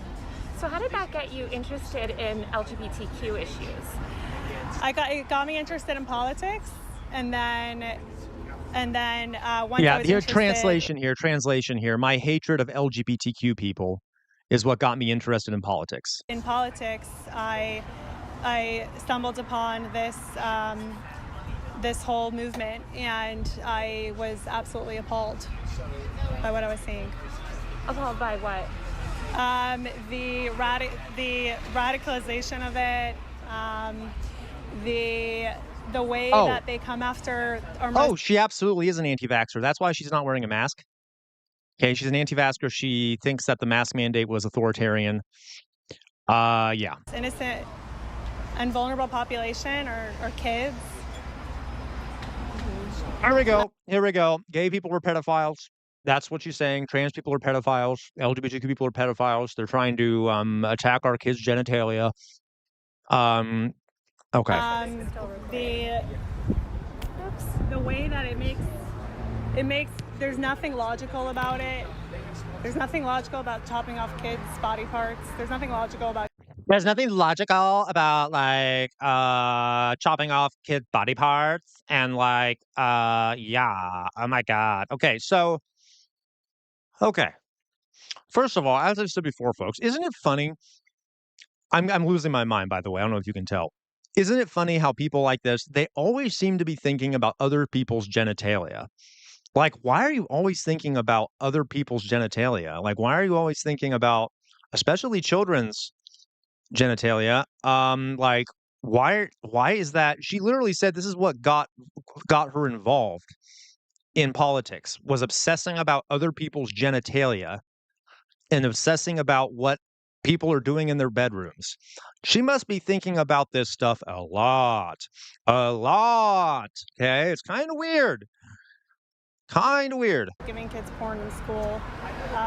There's two sexes and that's it. So, anything out of that, it's just based on lies. Hey, nope. Some people are born that are intersex that actually are born with both sets of genitalia. There are men. Yeah, there are people who are born with male genitalia, female genitalia. Gender is different than sex. Okay. You very possibly, Joshua. There have been a lot of gay people or conservatives who end up being gay, and they're very anti. You're right. It does. You're right, Giuseppe. And if you notice, Giuseppe, like she's wearing Chaya Rychek, or she's wearing Taylor Lorenz's face on her shirt to try and humiliate Taylor Lorenz, but Taylor Lorenz is maintaining her calm. Oh my God, Matt Saga. Okay. Is that nonsense? Yeah. Did you grow up? I know you grew up. I'm gonna go back. I'm sorry. I want to hear what nonsense she has to say. There's two sexes, and that's it. So, anything out of that, it's just based on lies and nonsense. Yeah.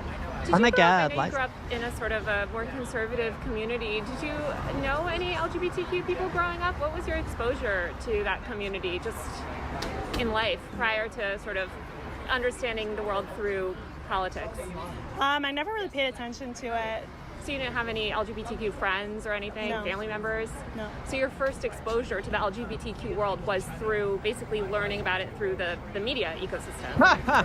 Yeah. Through themselves, actually. They would say Yep, exactly what their intentions are, what their whole movement is about. Uh-huh. So I learned about it through watching their own videos. What? I'm sorry, guys. I gotta. Exactly what their intentions are, what their whole movement is about. Uh-huh. So I learned about it through watching their own videos. Her whole movement. Uh-huh. Okay. Yeah. Well, I don't know. You're right, yeah, Louise. What sort of videos were you watching? I mean, are you just All talking the about the ones- TikToks that you share? And Oh, God, Tons drum more failed. on TikTok. It's all over TikTok. Yeah. Very easy to find. Yeah.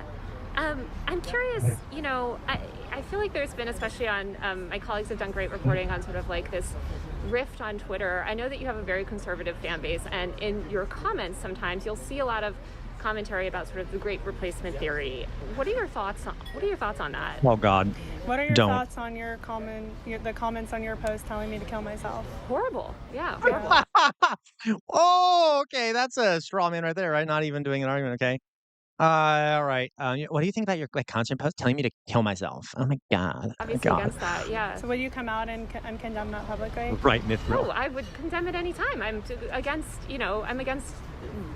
murdering anyone, of course. So you're against death threats against me? I'm a big, as somebody that's dealt with a lot of online harassment, I don't defend threatening to murder anyone.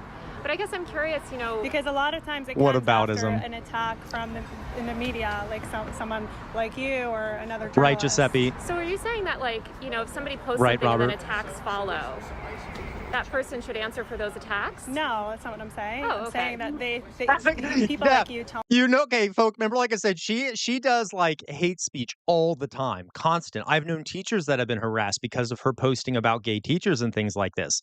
This was before Charlie Giuseppe, okay? And so hilarious that, notice that Taylor's like, wait, so you think people should be held responsible for the actions that their videos cause? And then immediately Chaya is like, no, I'm not saying that. Not saying that. Oh, God, no, because she knows that her videos are causing violent attacks against people.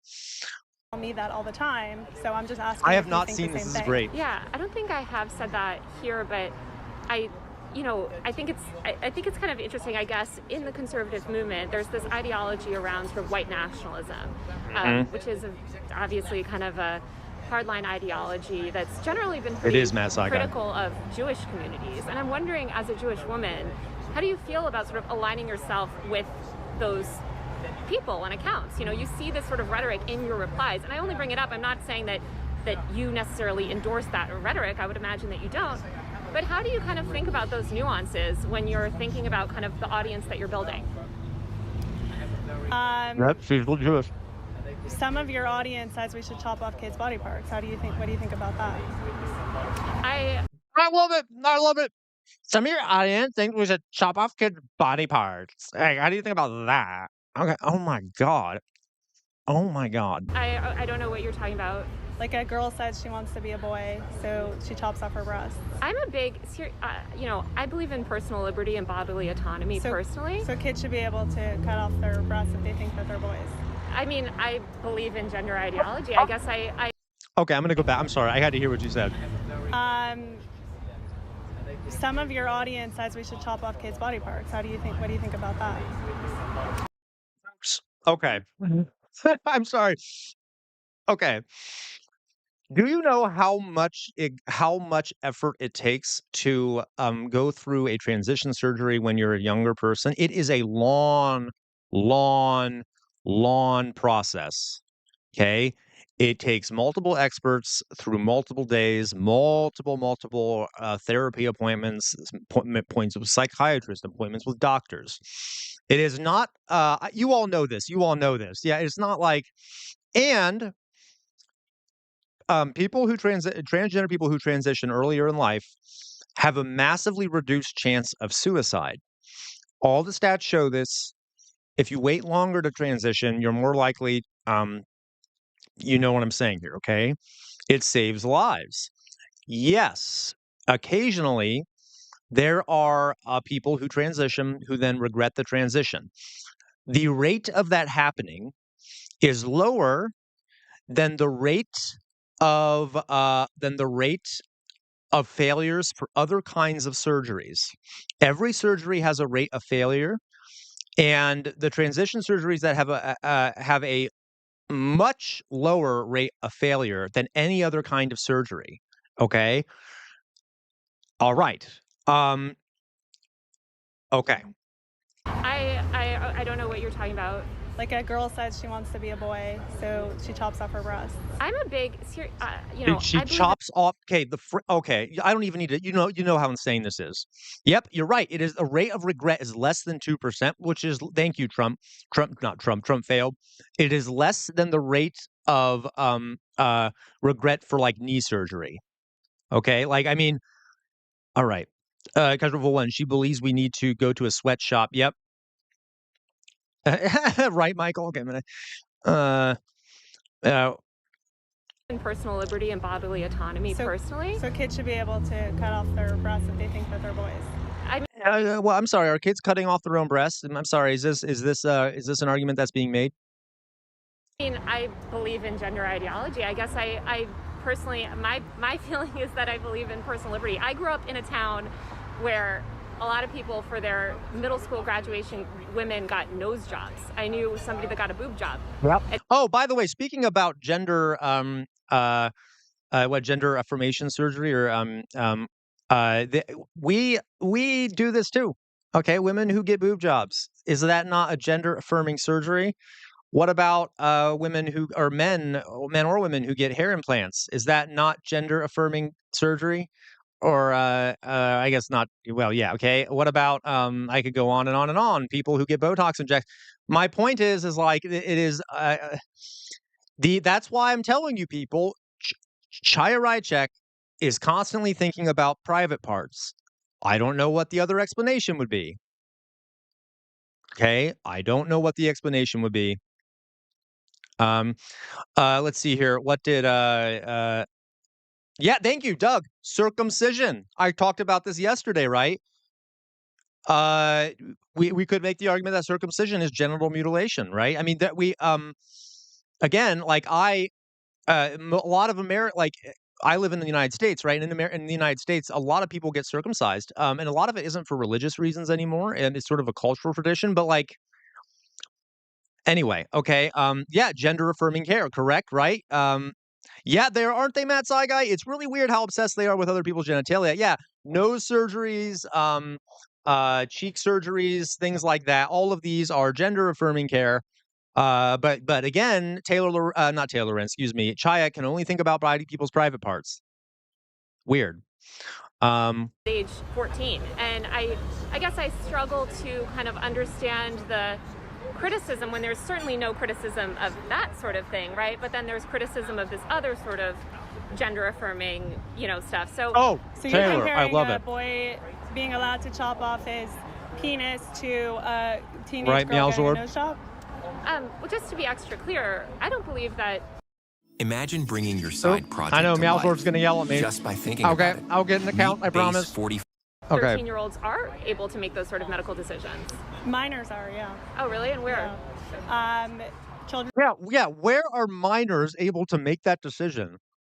Minors are able to make the decision to get gender affirming care? What are you talking about, you crazy? Okay. National Hospital in D.C. gives 16-year-olds hysterectomies. Oh, 16-year-olds. They gave me that. They told me that directly. They said 16 girls and younger. That's what they said. So hysterectomies. There are definitely Right, Matt minors. Guy? I know for sure as young as 12 who are getting double mastectomies. They definitely allow vaginoplasties for minors and phalloplasties.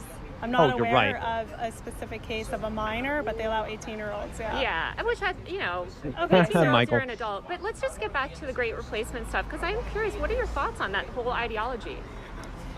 I mean, how many?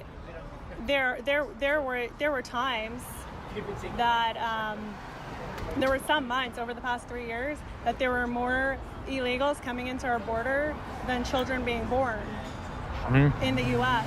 I'm sorry, I missed a part. I was busy reading the chat. There were times that there were some months over the past 3 years that there were more illegals coming into our border than children being born in the U.S. Does that not look like they're trying to replace us? I guess They are, yeah. Okay. Oh, God help me. Okay, you're making an atheist pray. I'm Chai Rychek. So, all right. Replace us. Who is us, Chai Rychek? Who is us? We all know who us is. She's referring to white people, who, by the way, are from diverse countries all around the world because we are a country of immigrants. And yep, no, you're right. You're right, Joshua. Does Chaya not understand the replacement rate is dropping? The replacement rate is dropping, and the immigration is a positive thing. No, apparently she doesn't. Okay. Yeah, and like exactly, like yeah, you're right. You're right, and I don't even know. I doubt her statistically. She's statistically correct there. I think that's I don't even know if that's true. I would have to look it up. I doubt it. But even if it was true, which I don't think it is, it doesn't matter. Like, I don't care. Who cares if the people that are here are white or not white? Like, they're people. Anyway, we'll continue. As a melting pot, isn't that sort of what America was? Thank you, Taylor. Thank you, Taylor. They're bringing in more people than are actually being born. So I guess if you listen, they are bringing in more people. Who is they? Who is they? Who are these they that are bringing in more people that she's talking about? Because it seems to me that a lot of people coming in here are doing it on their own volition, trying to escape horrific economic conditions that the United States is partially responsible for by bombing and deposing governments all over South America and Central America. I'm not sure if what she means by they, because there is a theory on the far right here that states that the Great Replacement theory is being perpetrated by the Jews. I'm not even joking. And the language that she's using here, that they are bringing them in here, she better be careful, because a lot of her audience are white supremacist and anti-Semitic. Yeah, right. The deep state and Joshua, and that's the thing, right? A lot of those things are are kind of dog whistles for each other, or are mixed up in anti-Semitic beliefs. Okay.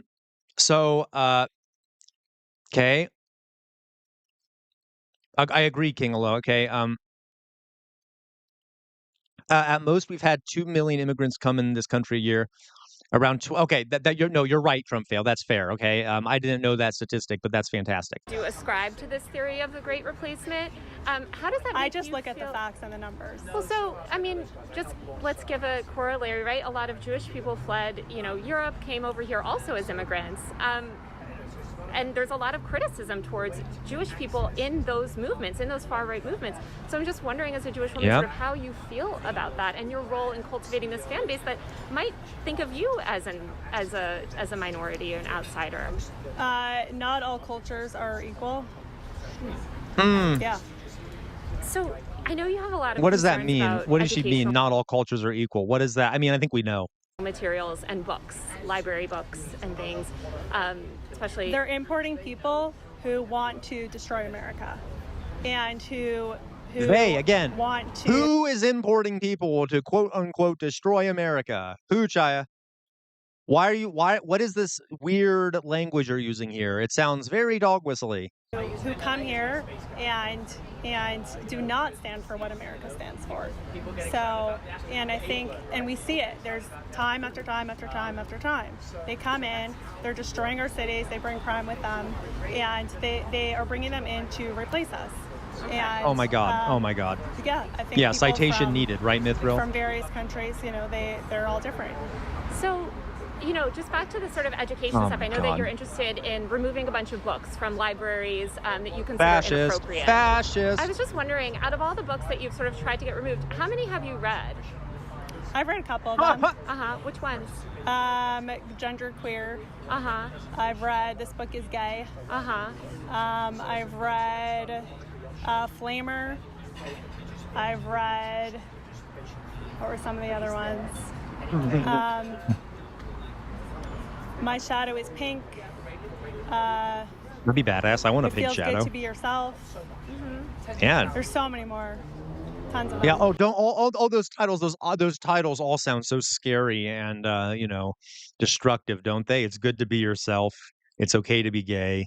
Like, oh, it's scary. Oh, let's go burn those books, right? Those sound horrific. How do you kind of square? Would you say? I feel like you are, or at least I feel like you've spoken about free speech before and the need for free speech and sort of supported Elon Musk's sentiments. No, Doug, that's fine. Area. Thank you for the message. I'll take a look at it. Free speech supporter? Yeah. So how do you square the sort of being this free speech supporter with wanting to ban literature? What kind of literature? Any kind of literature. I mean, I love that. You support the people that want to ban literature. It's like, so wait, but I thought you said you're for free speech, but you support people who ban literature. What do you think about that? Well, which literature? I would think what kind of literature am I trying to ban? Oh, I thought you were just trying to say you've made an effort to get books removed from schools. What kind of books? Books dealing with LGBTQ people and sexual education. That's not what I said. Oh, so you're not trying to get any books banned from school? That's not what I said either. Yeah, okay. She doesn't know about the gay penguins. How you're thinking about this? You just accused me of wanting to ban books. What kind of books am I trying to ban? You tell me. Right, I'm not trying to ban anything. But you're not trying to ban any books. I'm not trying to ban anything. Are you trying to remove books from libraries? From public school libraries. Okay. So what is that then? Your sort of notion of free speech and free expression and allowing all of that stuff with wanting literature removed and wanting access to information removed. What kind of literature? You tell me. Porn. Gay porn. Yeah.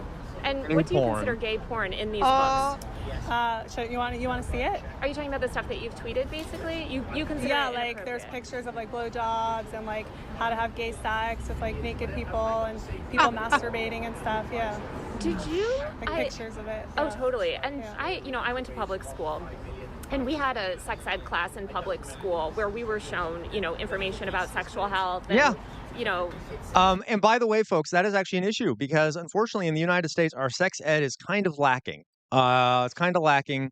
And to be honest, we might need images. I don't mean porn, obviously, but like we need people to be able to see what is being spoken about in a way that is productive. And by the way, it's just bodies. They're human bodies. Children have human bodies. It's not like it's some, you see what I mean? Like, I don't know what she's talking about here. I really doubt there is quote unquote gay porn in these books, but yeah, body parts, they exist. They're real. And by the way, a lot of art, famous art like David, has body parts on it. It is part of the human experience. Yeah, right. Thank you, Doug. Yeah, right. Kind of lacking, Doug. Very much so. Like, we don't do it very well here, and it causes a lot of problems like unwanted pregnancies, spreading of diseases, and things like that. Yeah. Let me tell you a story real fast, folks. There were some not missionaries, some public health workers who went to a small village. I'm not sure where it was. I think it may have been somewhere in Central Africa, and they brought condoms to this village. This was like a village that had not previously had much contact with the outside world, and they tried to introduce condoms to this village. And they got the village together and they told the village, "Hey, this is a condom." And this person had actually brought a broom, and they go, "This is how you use the condom. So when you are having sex, what you do is you take the condom and you put it on top of the broom. You put it on the top just like this." And that's how it works. They came back 2 weeks later, and they walked into the village, and many of the huts there, sitting outside their homes, were brooms with condoms on the end of them. Because these people, these educators, did not show an image of what was being talked about, and so the village people literally believe that that's how you stop the spread of HIV, was you put condoms on the end of brooms. Okay, it is important to have images. Okay, like I'm just saying, the puritanical notion of Americans, that we're much more willing to see mass violence, like in mass violent movies and things like that, than we are to see things like real human body parts. Okay. Sex and masturbation and things like that. I'm curious about your own education. I mean, was that something did you ever go to a sex ed class, or is this all sort of new to you, where you're sort of learning about how this works in public schools? I don't live under a rock. Right, so Matt Sci Guy? You did have sex ed classes when you were growing up? We had some kind of education, yeah. So you do think it's important for children to have education, sex education? Not the way they're doing it in the public schools. How are they doing it? There's a sense of humor aspect to it too. Oh God! Oh jeez! Jordan Peterson scare. So I thought, okay. They're giving kids porn and telling kids porn. Third graders that they should masturbate. They're giving middle school children guides to gay sex and anal sex, sex toys. How would you describe the type of sex education that you would like to see in schools? At this point, I want all sex education actually removed from schools, because I don't trust the schools to do it. Okay. After what we've seen, I don't trust them at all. So who's going to do it? We need to completely eradicate it and then redo it in a normal way that's appropriate. In a normal way. How do you do it? Yeah, how do you do it? And also, exactly, Robert, what school is doing that? No, right, Matt. Like, I totally agree. I don't see the issue with teaching about what masturbation is. I know that might sound gross to some people, and as a former teacher, I even get nervous even saying these things, because, especially as a gay man, there's this, a lot of folks out there who will immediately say I'm implying things, but like, that is what people do. It is something people do. Anyway. So I saw that you got banned from Stripe today. How much money did you have tied up in that platform? I'm not going to get into that. They already restored me. Oh, okay. Yeah. So you're back. Yeah. I noticed, Correct. I think it was around last summer, you deleted a lot of your tweets and you sort of stopped posting. This is when Seth Dillon kind of tweeted, asking if you fell off, or, saying that you weren't posting as you used to. What happened during that time, and did you think about quitting? Right, Matt Sci Guy. I have no idea, and no, I never thought about quitting. Why'd you delete all your old posts? It was just a one-time editorial decision. I stand by all my posts. I guess, speaking of deleting posts, you still have a post up accusing the Uvalde shooter of being trans. Obviously, that's been debunked. Yeah, this is great, Robert. So why there's a not community remove that note post on it. if Great, you're so and that really comfortable with helps. removing posts? Because there's a community now. I think it's clear. It's obviously it was unintentional. There was a watermark on it. It was from a meme, an account that was going around. And I'm glad there's Jesus a community Christ. so people know that. Yeah, she accused the Uvalde shooter of being a trans person, and then she never took down the post. Do you believe if, say, a journalist posts something factually incorrect or wrong, especially about someone else, you know, if somebody was to say something factually wrong about you, do you believe they should remove that, or do you think they should be able to keep that content up? It's a trap. Twitter is free speech. You know, Not books, people though. lie about me all the time on there, and they don't get taken down. If you want My narrative. Yeah, there you has go. to go both ways. What? Yeah, Meowzord, I love that. Meowzord. Why would I retract my statement if it helps my narrative? That people should be allowed to keep up wrong information about you and have no recourse, be able to keep that up. Free speech is free speech. Okay. Is it? Is it? Because you were trying to ban books. Trying to ban books. How you square that with the letter that you sent this morning to vSphere, claiming that, you know, you were going to try to sue her for slander. You know, if free speech is free speech, then why are you threatening your critics with lawsuits? Well, defamation is different. So would you call You're misidentifying right, Trump failed. a shooter's sexuality defamation? No, I wouldn't. Like I said, there's already a community note on it, so I'm glad that people now. And you admit know. that it's wrong, right? Was the Uvalde Yeah, shooter and I trans? wasn't the creator of that image. Sure, but you can imagine if somebody amplified wrong information. You know, the media, like Washington Post and other places, they lie all the time. They're never held accountable. They never remove. She completely lacks any self-awareness. Like, seriously, like, God. They lie all the time, and like, oh my God, they're all such liars. And by the way, the Uvalde shooter was transgender, and like, there's all these immigrants coming in, and they're I mean, complete lack of self-awareness, utter lack of self-awareness. They lie and lie and lie. So I am not gonna. If you want to hold me to that level, then I get to hold you to that level as well, and all the other media. So I just don't think, you know, it's not accurate to compare it, because It's not accurate because I say so. The Uvalde shooter wasn't trans. Got it. And so I guess knowing that you've posted wrong information, you're saying it should stay up and everybody else should be allowed to keep whatever they have up as well. Is that sort of your stance? Am I accurately understanding it? God, Taylor is really kicking ass here. She's like highlighting the obvious contradictions and trapping Chaya. Is there a law against? No, I'm not asking law. I'm just lying? asking your personal sort of opinion. I'm just kind of curious because it seems like you have come after other people, such as vSphere and other critics, saying you posted wrong information about me, take it down. I totally get that. That's your prerogative. It's different with defaming a journalist like that. They're defaming me. And you don't think that calling a shooter trans when they weren't trans is defaming anyone? No. Oh, thank you, Doug. Okay, interesting. I guess they're knowingly lying about me. And what would you say that you did when you sort of posted that about the shooter being trans? Like I said, When you're image that was going around oh my God. for months. Yes, that Robert I McGarry. shared. So what you guys didn't notice is that you're right. There's a box of face masks on the table.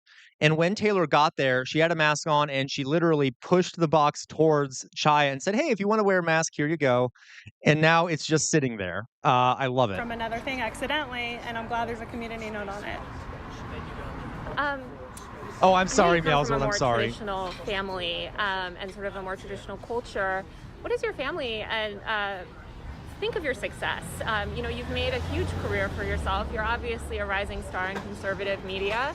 How's that affected your interpersonal relationships? I'm not going to get personal. I'm going to get into my personal relationships. Yeah. Yeah, I'm not going to get personal, but I'm always going to talk about the private parts of children and other people.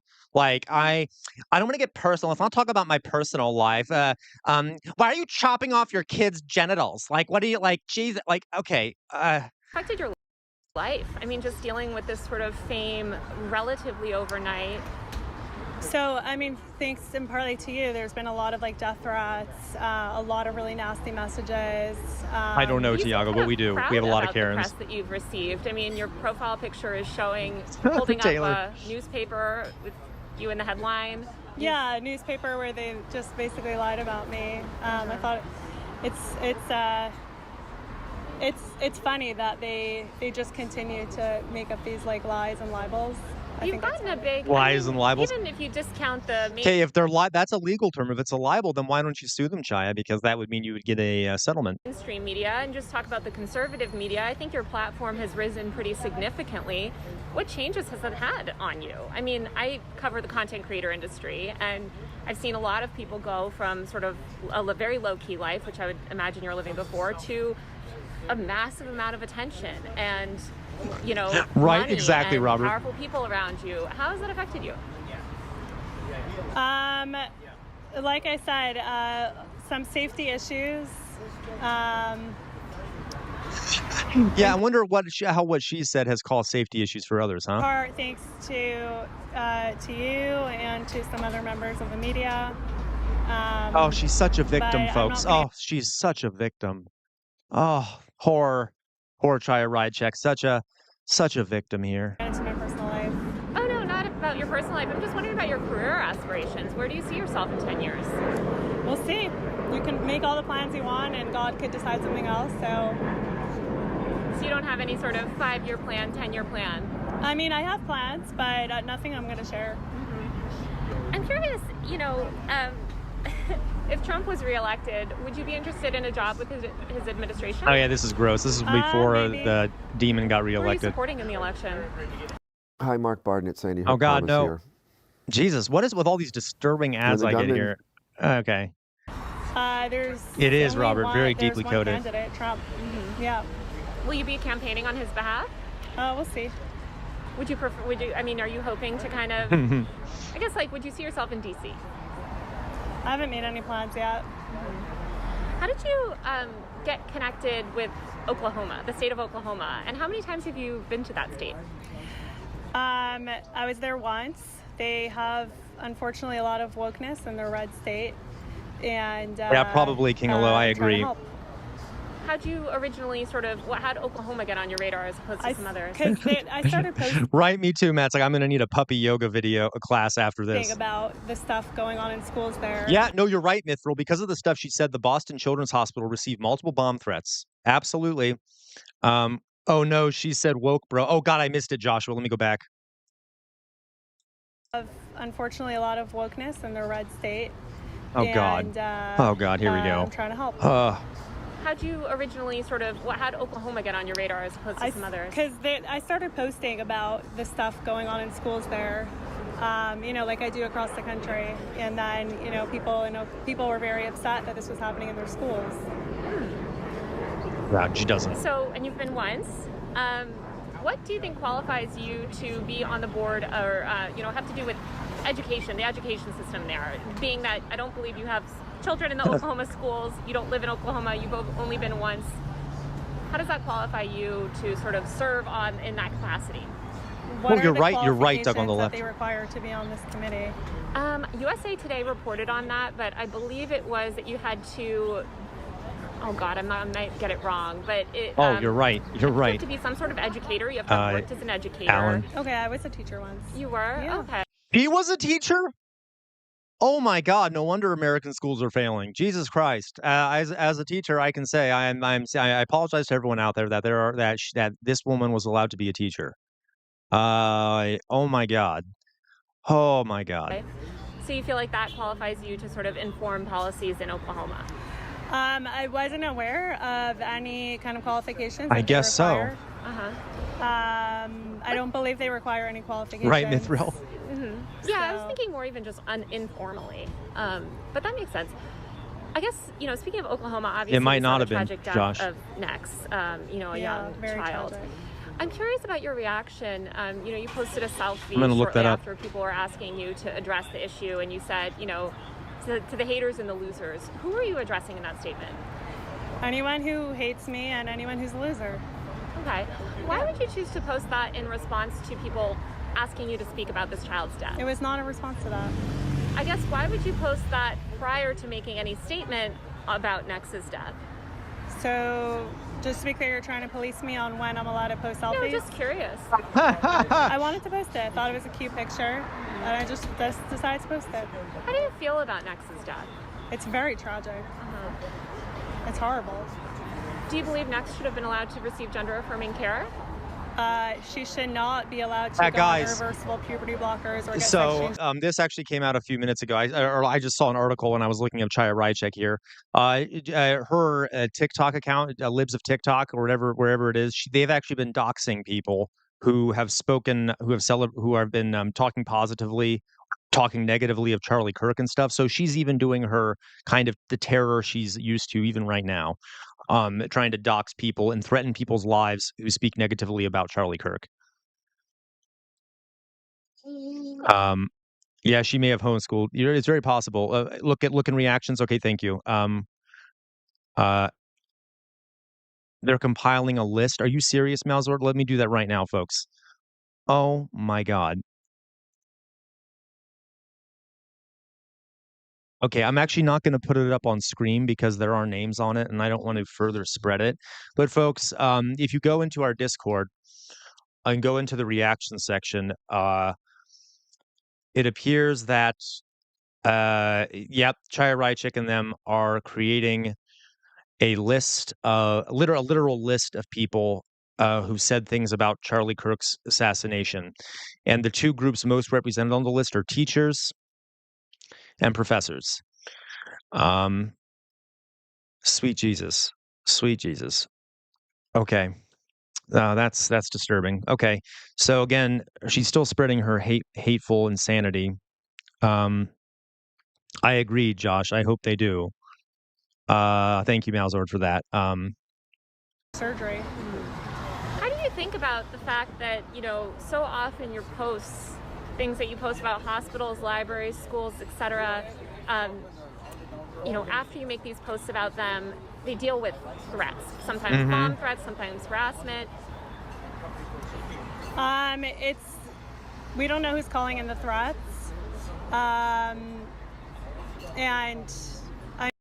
Now? So what? I mean, look, bomb threats are bad. I've said that 1,000 times. People who call in bomb threats should be arrested and investigated. You can't call in bomb threats. Yeah, isn't it Death Died today? But I don't Welcome know Death Died Day. What does it have to do with? Well, I guess, a recent NBC investigation found at least 33 instances where you posted about a specific person or institution, and that person or institution was immediately bombarded with death threats and violent threats, including bomb threats, other violent threats. That's a pretty significant correlation. Yeah. How do you, what are your thoughts on that? Yeah, I don't know if you saw, but I got tons of death threats. I'm the victim here. Okay, I'm the victim. What I did caused a bunch of bomb threats and hatred towards transgender people, but I'm the victim. This week, after the entire media machine came after me, so are they responsible for those? I don't think that there's the same correlation. Are you receiving bomb threats? I'm receiving death threats, like, hi, I'm going to come murder you. Yeah. And she always makes it about herself, Josh, doesn't she? Like, literally, the article goes live, and then I get those threats. I get the same thing when a Fox News article goes live. So is the journalist responsible, the journalist who posted the article? I would say, there's a different responsibility when we're talking about media. Yep, mithril stochastic terrorism. A death threat is different than a violent bomb threat. A death threat, I think we're kind of getting normalized to them, unfortunately, online. We get a lot of them. Probably you and I get them constantly, 24/7. I'm wondering kind of how you think about taking these. Oh, guys, you gotta give Taylor Lorenz some credit here. She is remaining remarkably calm, remarkably calm, and she's getting her points in and making them strongly. These obscure people, right? Also, look at all the drip she has going here. I mean, all these rings and stuff, pretty drippy. You and I are both public figures, and I imagine you and I we have a high tolerance, right, for what we can handle online. Say you're taking a private citizen, a gay teacher, for instance, in a small town, and you post about that person, and then that person subsequently, who had no media presence prior, receives pretty violent threats. Mm-hmm. How does that make you feel? We need to answer the question first, though. Is the journalists responsible for actions that have to happen after. So you consider sort of your posts about private citizens, incendiary posts, you consider that journalism? I'm an independent journalist. Uh-huh. Yeah, and that's the other thing too, folks. It's one thing to post about people in power. It's another thing to post about people who can't protect themselves or defend themselves, like private citizens who are just doing their jobs, who are just, And do you think that there's a difference between doing journalism on a completely private figure that has no public presence There we go. and no Yep, institutional Taylor power got it. versus reporting on a powerful public institution or person? You still didn't answer the question. Is the journalist responsible for reporting for any actions that happen after the reporting? Personally, I think that journalists should take care and should consider sort of the framing, and I think that they should. Yeah, they should be ethical, moral people, right? I mean, I know Chaya Rychik probably doesn't know what those words mean. Their best. Oh, Matt Saiga, I'm sorry. I will do that. My apologies. Not to appear as if they encourage Matt Saiga, I apologize that sort here. of behavior. I've noticed I'm that sorry. you I'm back, guys. I'm sorry. I had the wrong thing pulled up here. That behavior, publicly told your supporters, listen, guys, stop calling in these bomb threats. Who said it's my followers? Do you have information that it's my followers? I guess who else's followers would it be? I don't know. New video. So Okay. Let me just, folks. I'm sorry. I was not looking at the Twitch thing. I had the wrong thing pulled up. Off topic. But I was wondering if you could do videos on how to actually research. Yes, absolutely, Matt Saiga. Absolutely. I've noticed that is a needed thing for people. So I will definitely do that about how to look at sources. Let me see here. Kazrava also is right. The right has also been taking Ilhan Omar's out of context and putting her as celebrating. I wonder why she's always the one. I wonder why Alan King Hello. He stopped reading Twitch comments. I'm back. I'm sorry.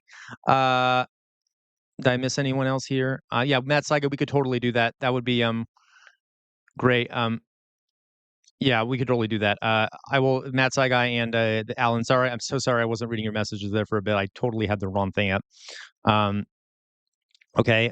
Yeah. Okay. I'm back though. Now I'm on the right page, so I should be able to see them now. All right. Okay. Million people in this country. So you post bomb threats follow, and you're saying it might be just unrelated people? I have no idea. We don't know who it is. Have you taken steps to? Yeah. Oh, don't worry, Alan. I won't actually go on that site. Thank you for that advice. To find out? We filed some FOIAs with police departments. Yeah. What have you found? We haven't got to anything useful yet that we can use. But actually, one of them we know it's like some foreign actor, not even from the country. So who knows who it is? Yeah. It seems like Twitter is your main platform these days. Although I know you've been posting on Rumble. How much money have you made from the platform? It's personal. Is that that's personal? Jesus. Portion of your revenue? Calm down, Chaya. Is based on Twitter as opposed to other platforms. That's personal. So speaking of Twitter, do you regret not getting a blue check? Because then you can make tons of money. No, I don't monetize online. I don't monetize. Yeah, I don't. If I was an independent journalist, maybe, but I'm not. I don't monetize on any of my social platforms.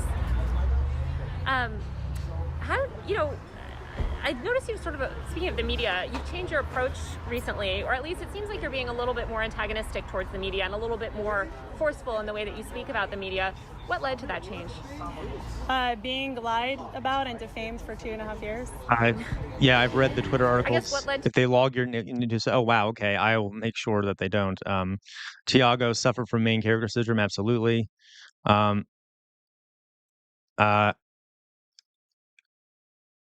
YouTube, let's see here. Matt Saiga, he started to prefer to YouTube the moment I came here. Who started to prefer YouTube? Tiago.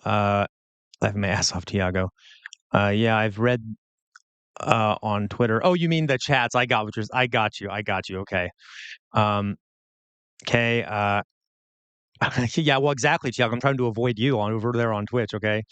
I just have too many things pulled up. Hey, JMac. Hey, JMac. Okay. Suffer from main character syndrome. Okay, we'll continue. I would assume you felt like that for quite a while. What led Hello, you to JMac. sort of change the way that you speak about the media, or the sort of... Well, their attacks were ramping up. So, like I said, you know, the lies. We're watching Chaya Rychek be a lunatic, and Taylor Lorenz dismantle her. So the hypocrisy. Yeah, you're right, Mithra. You don't need to have a fancy title to have God. someone manage Okay, your so schedule, folks, meetings, and priorities. I used to waste... I'm going to stream here for about 5 more minutes, and then I am going to go because I've been on for over 2.5 hours. And maybe I'll come back on later to do something, but I want to go eat at some point. But I'll do 5 more minutes of this, okay? You know, if you eradicate transgenderism, which I believe you suggested in a post today. Yeah, maybe, Tiago. Oh, okay. You reposted a post that was Strong, maybe. If you're here, Tiago, I won't. To the people that have already medically, socially, completely transitioned and are leading happy lives, what would happen to them? I mean, what's your plan for that? If transgenderism doesn't exist, which it seems like that's what you believe, what happens to all the people living happy lives as trans people? Well, first of all, the whole trans is based on a lie. You can't change your gender. It's based on a lie. What? Okay, but so they could go live their Tiago, that's not good English. I mean, learn English, I can't tell Tiago. someone what to do in their house. I know you know what it means. I know. Tell people what to do in their house. I never said that. So you're totally okay with people being trans, just not as long as they're in public? No, I never said that. They could. What? It's the whole thing is based off of a lie, and I think that based off of a lie. Okay. This lie cannot. Yeah, she does. She completely just ignores science. And I'm going to show you a picture, folks. I don't know if you've ever seen this. Transgenderism has gone on for as long as there have been human beings. As a matter of fact, let me show you. What is it? Let me show you an image that I found. What is this person's name?